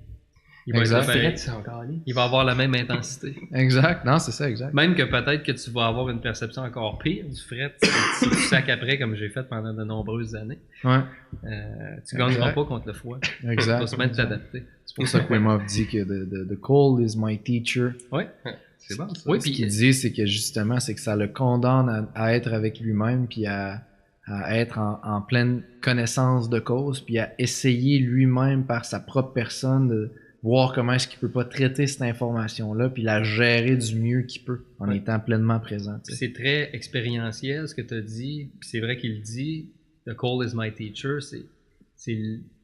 c'est l'inverse. On parlait de dogme tantôt, c'est l'inverse d'un dogme. Exact. C'est-à-dire que c'est une confrontation. C'est expérientiel. C'est un peu quand on parlait de Castaneda, c'est expérientiel. C'est plonge dedans. Après, tu diras que c'est de la bullshit si ça te tente, mais rare que tu plonges dedans puis tu dis que c'est de la bullshit parce que t'as pas le choix de vivre des affaires qui corroborent un peu les choses. Exact. On va laisser les gens fouiller. Mais Wim Hof, c'est un peu le même principe, mais par un autre trail. Qui lui, c'est le froid puis l'oxygénation. Exact. Mais il le fait, il est là-dedans, il vit une expérience. Puis en plus de ça, il contrôle son monde extérieur parce que peu importe la situation, puis même en laboratoire, quand il l'ensevelisse de glace, il garde toujours sa température corporelle à 38. Exact. Lui, c'est un autre niveau. Là, mais... il est capable de l'enseigner, c'est ça la beauté de la chose. Puis lui, il demande aux scientifiques, testez-moi, testez mes élèves. Je veux dire, il n'y en a pas de problème parce que... Puis en fait, quand on parle de Castaneda puis qu'on parle de la physique quantique, moi je trouve que Wim Hof, c'est une belle continuité de quand on disait, OK, nous autres on était dans Castaneda, on capotait, la physique quantique est devenue plus mainstream, on a dit, c'est juste une autre façon d'expliquer la même affaire. Puis quand tu arrives dans Wim Hof, tu fais comme, OK, on est encore dans la même affaire. Il est en train de démontrer des affaires à des scientifiques qui étaient classés comme impossibles. Exact. C'est-à-dire que le système nerveux est un système autonome, donc pas contrôlable. Qui marche, peu importe, qui marche sans ta conscience, sans ton contrôle. Puis lui, il vient prouver, non, c'est pas vrai, tu peux prendre le contrôle de ça. Ton système immunitaire, même affaire. C'est ce qu'il a fait quand l'endotoxine a été injectée, il l'a traité lui-même, consciemment, en sachant exactement. Fait qu'il a fait augmenter sa température corporelle peut-être un moment, avec une shot d'adrénaline, puis il est passé à travers. Mais il n'a pas, tu sais, je veux dire, il a pas fait un mantra puis une danse, là. J'ai juste mis dans cet état-là. Fait que, c'est capoté parce que ça, c'est expérientiel. Puis ces gars-là, ce qui est cool, c'est qu'ils font comme, bienvenue les scientifiques, pluguez mon monde, il n'y a pas de problème. Puis ça vient un peu, et encore là, ce qui est cool mais pas cool, c'est qu'encore une fois, même s'ils démontrent live, puis c'est enregistré, puis c'est documenté. Exact. T'en as encore qui vont faire pense que c'est une fraude, pense que ça marche pas. Tu sais, comme à un moment donné, tu sais, comme quand tu l'as d'en face. Ouais, mais c'est pas ça qu'ils ont appris à l'école. Je sais. Exact. C'est pas ça qu'on a appris. C'est triste quand c'est pas ça que t'as appris à l'école. Mais bon, c'est ça quand même. OK. Ce qui nous mènera plus tard au sujet du scientisme. Scientisme. Mais mettons, avant qu'on parte sur le scientisme et tout, pour faire du pouce sur ce qu'on disait tantôt, c'est que on a appris le monde d'une certaine façon. Le monde est questionnable. Pour être capable de le questionner, il faut être capable de stopper notre dialogue intérieur, donc de voir clair, voir en italique, percevoir. Pour après ça, être capable de créer en pleine conscience. Oui. Puis savoir qu'on n'arrivera jamais à une réponse définie, parce que même quand tu penses dans les années 1900, il disait aux étudiants qui voulaient s'en aller en physique, inscrivez-vous pas là-dedans. Ça donne plus rien. On a tout découvert. On a tout caché. Là. Fait que, c'est un domaine qui va mourir. Là. La physique, on comprend toute la patente et c'est pas excitant. Là. Allez pas là. Fait que, tu comprends, on est dans les années 1900. Là, okay? Fait que, aujourd'hui, je trouve ça encore arrogant qu'on s'imagine qu'on a fait le tour de la patente. Ah, exact. Mais c'est avec des trucs comme la physique quantique que tu fais comme... ça devient toujours de plus en plus large et mystérieux, là. On s'attendrait à comprendre la plus, chose, là. Oui, absolument. Mais une question en amène une autre, puis c'est ça qui est weird. Plus on cherche à comprendre le sens de tout ça, moi je serais triste si on avait plus ça devient mystérieux. Plus on se rend compte qu'on n'a pas les outils pour comprendre ça. Ouais. Je pense que c'est même Einstein qui avait dit au plus loin que l'homme va se rendre pour aller vouloir observer, il va toujours trouver quelque chose parce qu'il crée en s'en allant. Ouais, exact. C'est ça pareil. Ouais, c'est vrai. Fait que comment tu veux faire le tour de ça? Ouais. Répète ça. C'est comme de plus loin que l'homme va repousser ses frontières, de plus loin qu'il va aller pour aller vouloir observer puis découvrir des choses. Il va toujours avoir quelque chose à découvrir et observer parce qu'il crée en s'en allant avec son esprit, tu sais. Puis tous les grands sages, les grandes doctrines disent tout, there's nothing but the mind. Là, puis ça revient à ce qu'on disait tantôt, c'est que c'est une interprétation. Puis on nage dans un espèce d'univers infini, ouais, est-ce que c'est fucking weird là, quand tu penses à ça. Quand tu regardes par là, vers les étoiles, ça finit jamais. Ouais, exact. Puis quand tu regardes dans l'infiniment petit, c'est la même chose. Exact, c'est extrêmement complexe tout ça. En fait, juste un des dogmes de la science, là, c'est le fait que les lois de la nature, depuis le Big Bang, sont là. Le Big Bang, on peut aussi, tu sais. Mais peu importe, depuis le début, les lois de la nature sont immuables, inchangeantes, sont fixes. Okay? Ouais. Mais l'affaire, c'est que nous, dans l'univers, notre système solaire, notre système planétaire, il voyage aussi. Okay? C'est pour ça que quand on parlait que juste la force gravitationnelle, la gravité, elle varie d'une expérience à l'autre, d'un endroit à l'autre, puis d'un temps à l'autre. Ouais. Mais les scientifiques sont assez bornés pour dire on va se réunir une fois aux 8 ans pour faire des petites moyennes, juste pour s'entendre, c'est quoi? Le calcul de la gravité. Mais dans le fond, il varie. Quoi? La gravité? La gravité, là, en fait, selon la science... Y a-tu comme une espèce de constante? Il n'y en a pas, en fait. Il y a une variante qui n'est pas comme d'une énormité, genre, justement, tu flottes, puis après ça, t'es super lourd. Mais il y a assez de variantes pour considérer que ce n'est pas une règle fixe. OK? Ça varie. Okay. Puis quand les scientifiques, une fois aux 8 ans, à peu près les scientifiques du monde entier se réunissent pour discuter de bien des questions, ils discutent, ils appellent ça de Big G, c'est la gravité. Ben dans le fond, ils disent, bon, là, dans toutes les expérimentations qu'on a faites, là, on a un écart de tout ça. Là, on s'entend pour dire c'est quoi, mettons. Mais qu'est-ce que ça donne, tu t'entends pour dire c'est quoi? Fais juste dire qu'elle varie. Mais c'est un dogme de la science. Non, faut pas que ça varie, c'est ça, la règle. Il n'y en a pas de règle. Puis pourquoi ça? Pourquoi est-ce qu'on essaye de tout fixer dans le temps? Parce que, mettons, on a des... on essaye de mettre de l'ordre. On m'a donné un exemple bien simple. Okay? J'ai 10 ans. Je reviens à la maison avec un dé. Okay? Le dé est c'est ma cote par rapport à la forme. L'éducation est une certaine chose. C'est un fait vécu, ça? T'as-tu déjà eu un dé? Je demanderai à mon père en commentaire, là, il vous répondra. Mais probablement, oui. Ce que je veux dire, c'est que, mettons, c'est la cote, le dé, c'est la cote d'à quel point est-ce que tu fit dans la forme. À quel point est-ce que tu as compris dans la forme, tu sais. Je pensais que c'était un dé à coudre, moi, tout ce temps-là. Non, c'est bon, j'avais compris. Mais tout ça pour dire qu'il y a deux façons de la voir. First, tu peux voir exactement comme qu'est-ce que le dé est. Fait que tu mesures, bon, mais Chris, mon enfant, il a rien compris, selon la forme, il est cave, tu sais.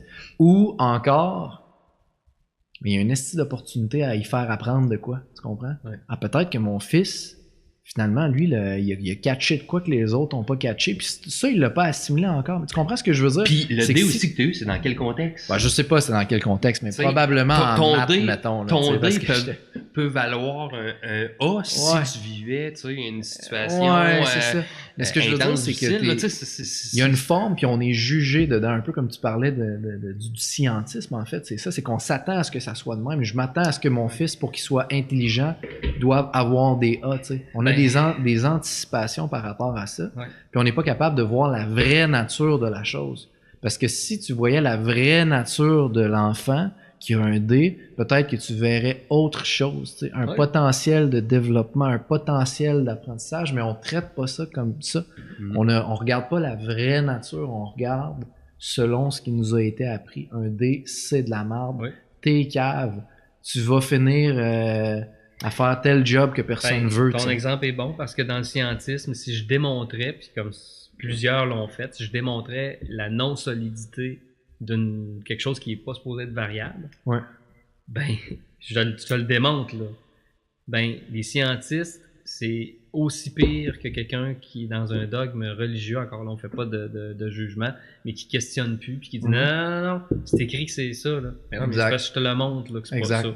Exact. Puis les règles sont pas si immuables et pas si solides qu'on le pensait. Exact. Fait que juste avant même avant que le terme science, ça fait 200 ans que ça existe, là, plus historiquement le scientisme, mais mettons, juste avant ça, juste toi-même avec toi-même, là, tu peux te poser la question, ok, là, tu sais, quand la radio a été inventée, si je t'avais dit, il y a des ondes radio ici, là, tu sais, qui voyagent, qui transportent de l'information, tu aurais pu me dire, mais c'est de la bullshit, je les vois pas, je les sens pas, j'entends pas ce que je suis supposé d'entendre, ça existe pas. Bon. Ça, puis là, jusqu'à temps que j'ai un appareil qui l'interprète, mais tu comprends pas plus comment ça fait pour voyager et arriver là. Mais l'idée, c'est que ça le fait, là. Mais, absolument. Bon, fait que t'as de quoi pour l'interpréter, mais tu vois pas comment c'est transmis, tu le comprends pas nécessairement. Après ça, tu te dis, OK, prends le corps comme étant un radio ou un récepteur, comme une télé ou un radio, puis tu te dis, OK, regarde, moi, normalement, là, je suis fait, selon mon conditionnement, ma biologie, un paquet d'affaires, je suis fait pour pogner de tel poste à tel poste ou de telle fréquence à telle fréquence. Ça, c'est la réalité. Okay? Ça, c'est la réalité aussi mesurable par la science. Où il y a du consensuel. On voit pas mal toute la même affaire, puis nos machines vont pas mal de là, puis nos corps vont de là, fait que c'est pas mal ça. That's it. Mais, je veux dire, on sait très bien qu'il y a des postes avant et il y a des postes après. C'est juste qu'on les pogne pas. L'appareil ne pogne pas. Exact. Nos appareils ou nos corps ou notre perception, notre conditionnement font en sorte qu'on le pogne pas. Exact. Est-ce que ça veut dire que c'est pas là? Non. Et nos conditionnements font aussi en sorte qu'on tue ça. Je me trompe-tu? Ben oui. On tue cette Parce que c'est vraiment pas rassurant d'aller là pour certaines personnes, de dire si ce bout-là puis ce bout-là, je peux pas les expliquer, ben là, ça vient de fucker. Mais tu sais, quand on parlait que Castaneda a perdu ses bases, t'as des bases sécurisantes qui disent ben ok, regarde, c'est cool, c'est palpable. Là. Ma réalité, c'est que je suis assis sur une chaise, il y a une table là, mes chums sont là, il y a des caméras, c'est cool. Je sais où je m'en vais, mon char n'est pas loin. Smooth sailing, tu sais, ça va bien. Mais dès que je te dis, il y a d'autres choses d'intangibles qui est là, qui influent sur ton existence, qui gouvernent un paquet d'affaires, mais tu n'es juste pas capable de le grasper, là, de le mesurer, puis tout ça. Moi, je suis bien à l'aise avec ça, mais quelqu'un d'hyper cartésien, tu viens de fucker sa version du monde. Là. Exact. Puis il va probablement la défendre violemment, sa version du monde aussi. Exact. Puis c'est correct, il faut respecter ça aussi, mais c'est un peu ça, là, tu sais, en 2 mots. Moi, ce qui me fascine, c'est quand j'entends quelqu'un qui me dit j'ai le feeling que c'est ce que je devrais faire, mais qu'il le fait pas. Tu comprends? Ouais. C'est exactement la description que tu parles, qui est comme j'ai pogné un channel qui me dit quelque chose, là, qui est probablement ton intuition ou quelque chose qui est je l'ai entendu, c'est un nom de radio qui m'arrive, je la pogne, mais j'agis pas dessus parce que mon conditionnement est plus fort que le fait que parce que je l'ai pas écouté. Exact. Puis pour faire un parallèle sur ce que je disais tantôt par rapport à l'éducation, ce que tu veux réellement, l'impression que j'ai, c'est que ton enfant qui se développe cette capacité-là à s'écouter, à agir, puis à se corriger, puis à s'améliorer. Puis tu sais, ça, en réalité, c'est le vrai skill nécessaire pour l'évolution de toute chose. Tu sais.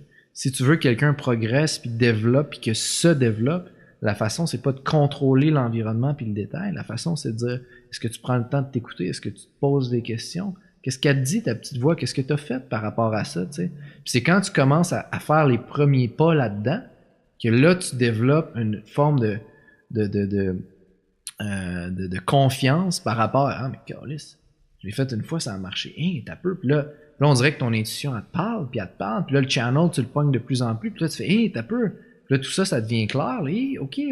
Puis là, tu décodes les patterns. Mon père m'a dit ça, ma mère m'a dit ça, ma mère était de même.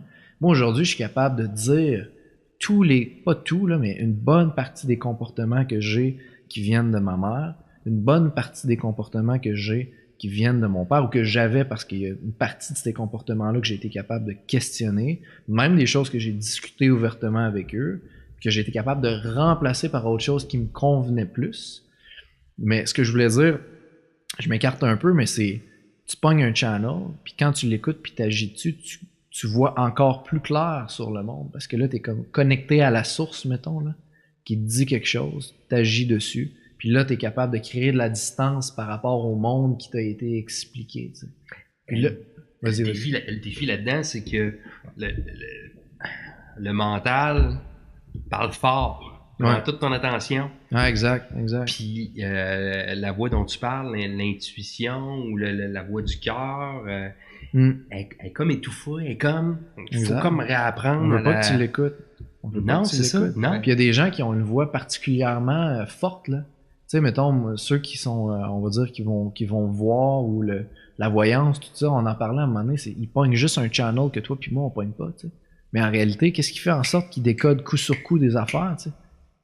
Tu comprends? Mm-hmm. C'est une voix qui est là, qui leur parle, mais non, on essaye de l'étouffer. Ben, encore là, selon la physique quantique, puis ça serait intéressant à un moment donné de plonger aussi juste là-dedans. Les fameuses timelines qu'on a découvert. On a un peu découvert qu'il y a des timelines qui sont parallèles, qui sont là, qui coexistent en même temps.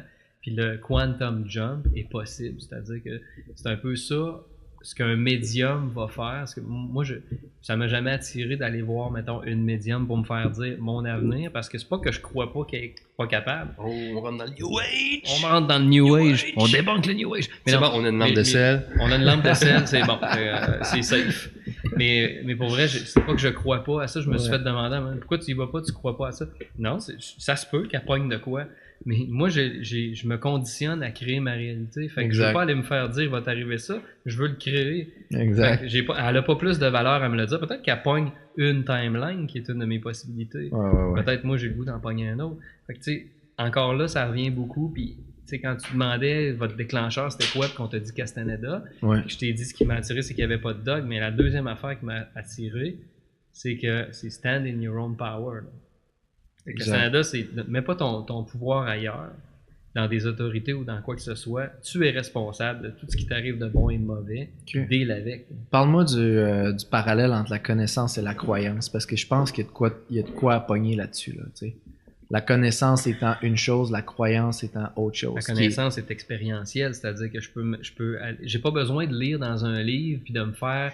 Tu sais, la connaissance telle qu'elle est organisée, de façon surtout nord-américaine ou western, ben c'est une connaissance qui est cartésienne, moi je la compare beaucoup à un tableau avec des colonnes, tu sais, puis des colonnes, là, puis tu vas dire ben, pragmatique avec des catégories. Fait que notre système de connaissances là, il est un peu comme ça. Souvent, même dans les grandes universités, des fois, dans certains programmes, tu vas apprendre des choses, tu vas emmagasiner des connaissances. Tu n'as pas appris à penser nécessairement, mais tu es capable de classer c'est où dans le tableau par cœur.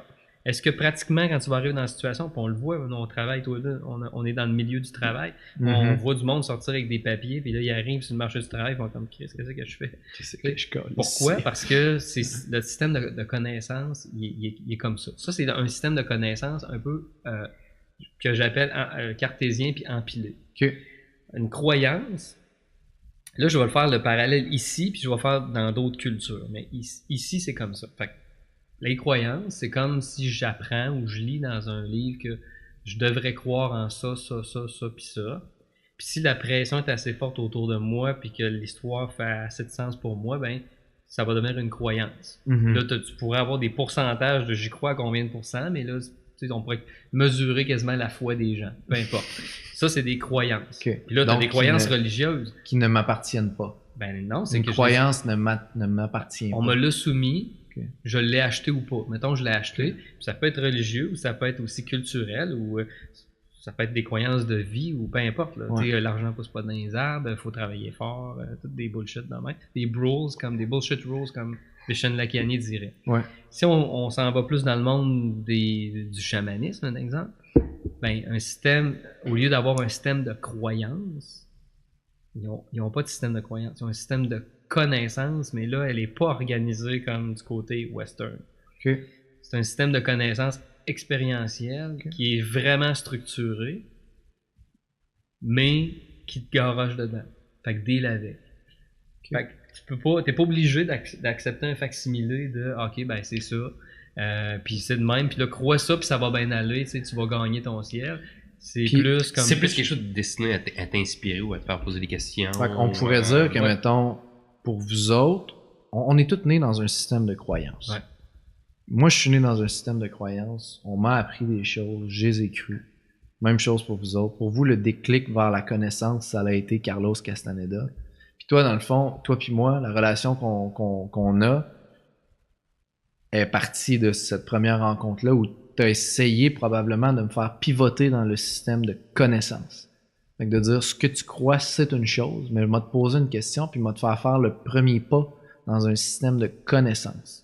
Je me trompe-tu en disant ça? Non, mais je veux dire, en fait, ce qui était cool dans ton cas, c'est que tu m'as ouvert la porte de même. Moi, j'en ai profité au bout, tu sais. Mais c'est que, dans le fond, tu te posais une question qui était vraiment, je le rappelle encore une fois, parce que c'est important, là, c'est que quand tu te posais cette question-là, tu avais 21 ans. Moi, ça m'avait bien impressionné parce que je connais pas beaucoup de gars de 21 ans qui se posent cette question-là. Ils posent plus la question, où c'est qu'il va fourrer? Bon, t'as quel âge? Ça va-tu? 24. C'est 24. What? Oui, c'est ça, on ne la sent pas la différence d'âge, pareil. Fait que, mais là, je fais des jokes qui vont être coupés au montage. Non, ils seront pas coupés. OK, je vais l'assumer. Le système reproductif est particulièrement fort à 21 ans. Exactement. Qui est dans ton cas, tu avais aussi autre chose, puis j'avais trouvé ça vraiment cool. Autre chose qu'un système reproductif. Exactement. T'étais pas juste une graine sur deux pattes, merci. Bon. Mais j'ai trouvé ça hot, déjà que tu te la poses la question, pour être super franc.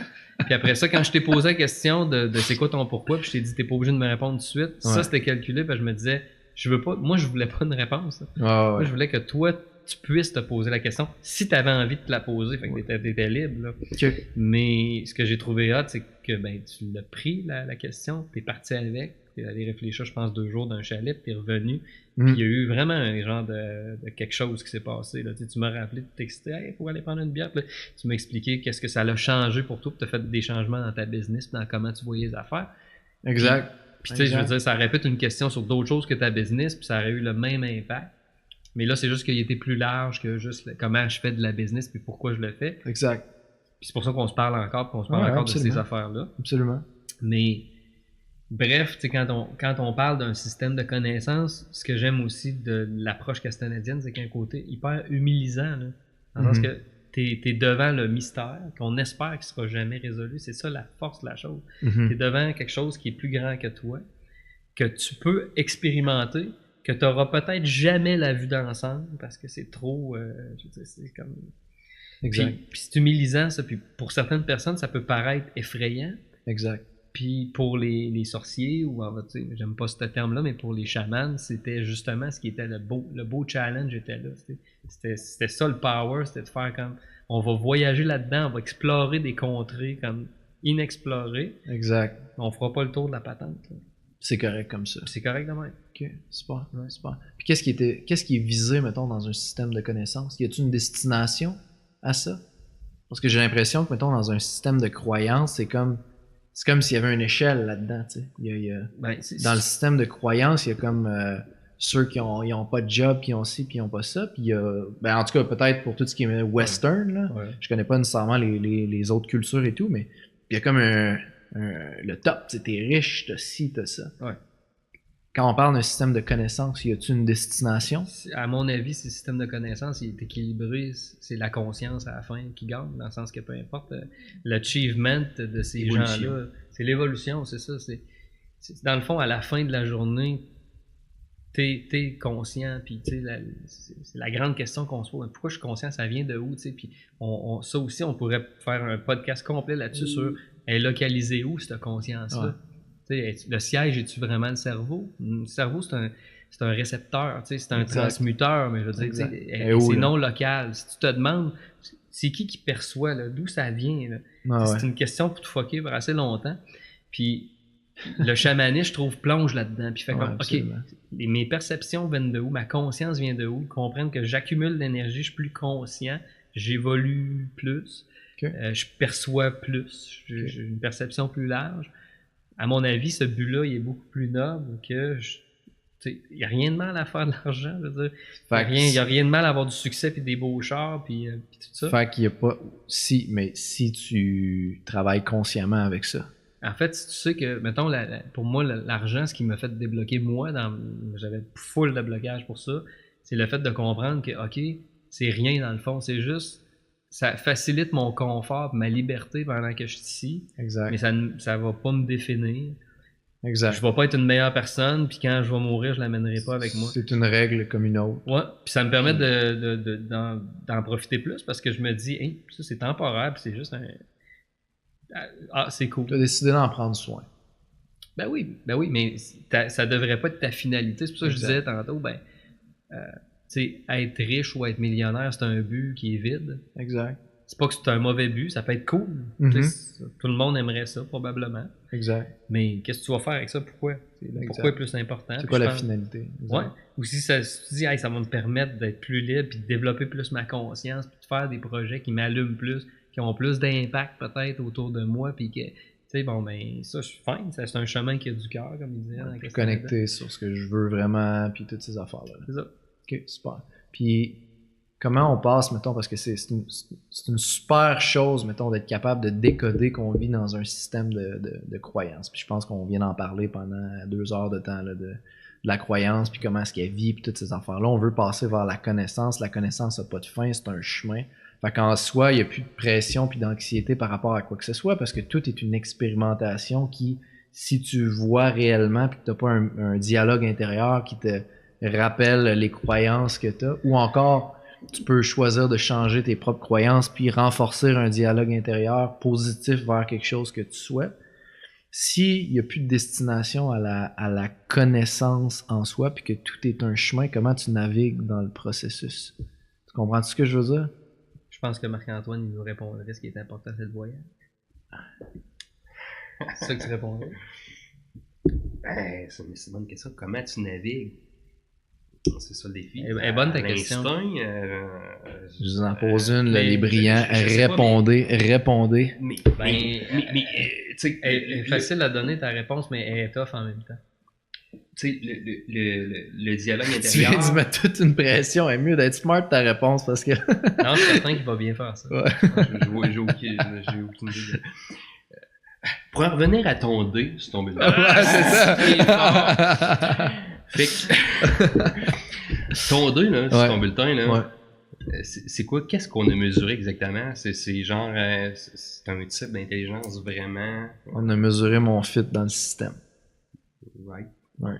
Ben oui, dans un set de règles qui est défini. Exact. Pas par toi, évidemment. Pas par moi. Exact. Puis c'est une forme d'intelligence vraiment très narrow. Il y a Absolument. plein de sortes d'intelligence. Là. Exact. Nous autres, dans notre société, on focus sur le QI, sur...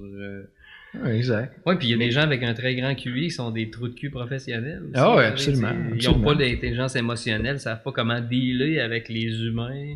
Fait que c'est pas tout non plus. Fait que ça prend, je pense, un peu de tout. Là. OK.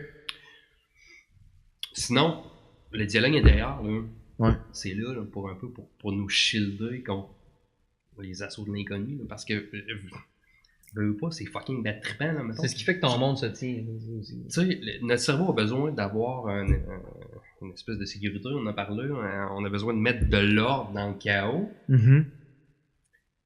Puis on travaille fort en esti de calice pour faire ça. On le fait très bien.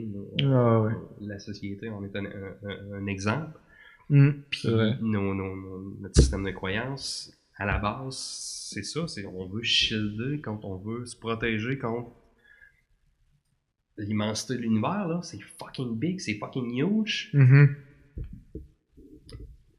Puis quand que tu as expérimenté une fois dans ta vie ça, qui s'arrête, puis que là...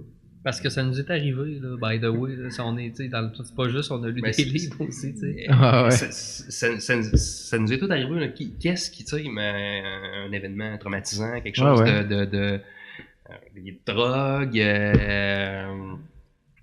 peur intense. Là, tout d'un coup, ton cerveau n'est pas capable de gérer la situation. Ouais.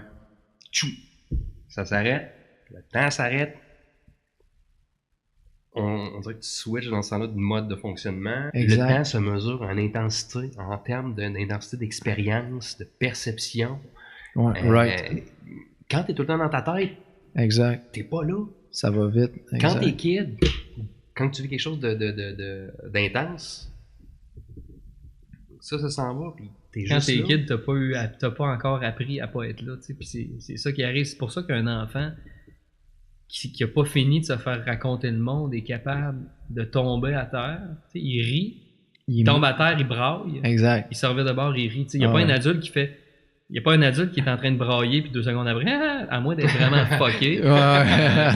Les enfants peuvent le faire parce qu'eux autres sont pas encore fixés. Exact. Dans leur perception. La conception n'est pas encore... Non, elle n'est pas encore soudée.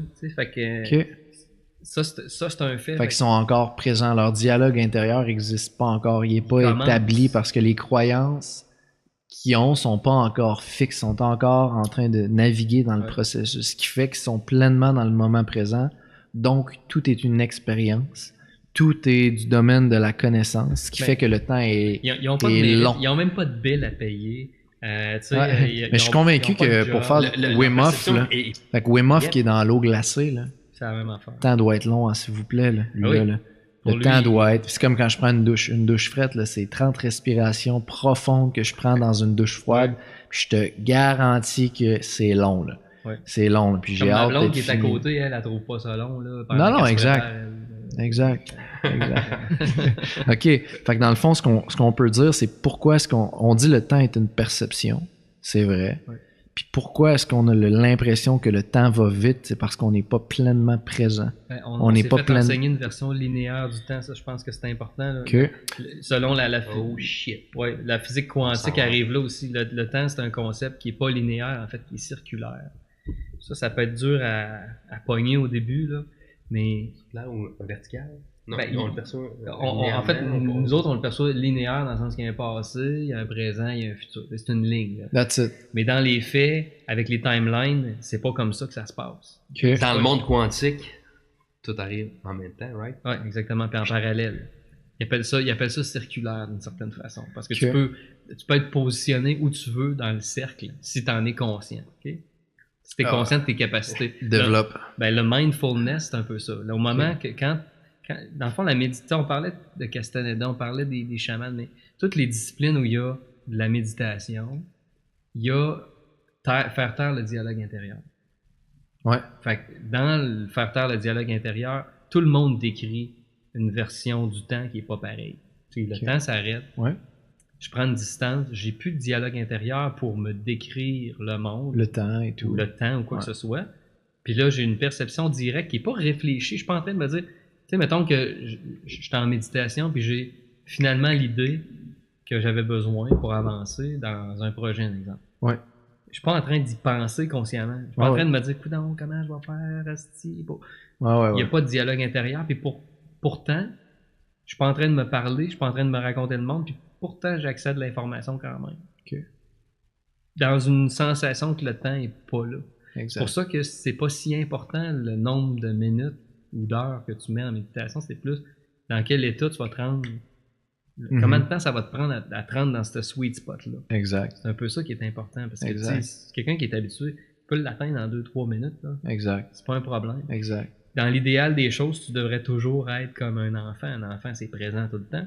Exact. Au fond, ça se demande pas, à soir, il fait son affaire, il joue, après ça, il fait une affaire, parce qu'il passe à l'autre affaire, puis il fait l'autre affaire, pleinement. T'sais. Pleinement présent. Oui, il est éparpillé, mais quand il fait une chose, il a fait, puis il fait d'autres choses après. T'sais. Totalement absorbé par ce qu'il fait. Puis c'est ça le mindfulness. Tu observes un enfant, puis c'est l'état qu'on devrait avoir pareil. C'est un conditionnement qui fait qu'on n'est plus comme ça. Right.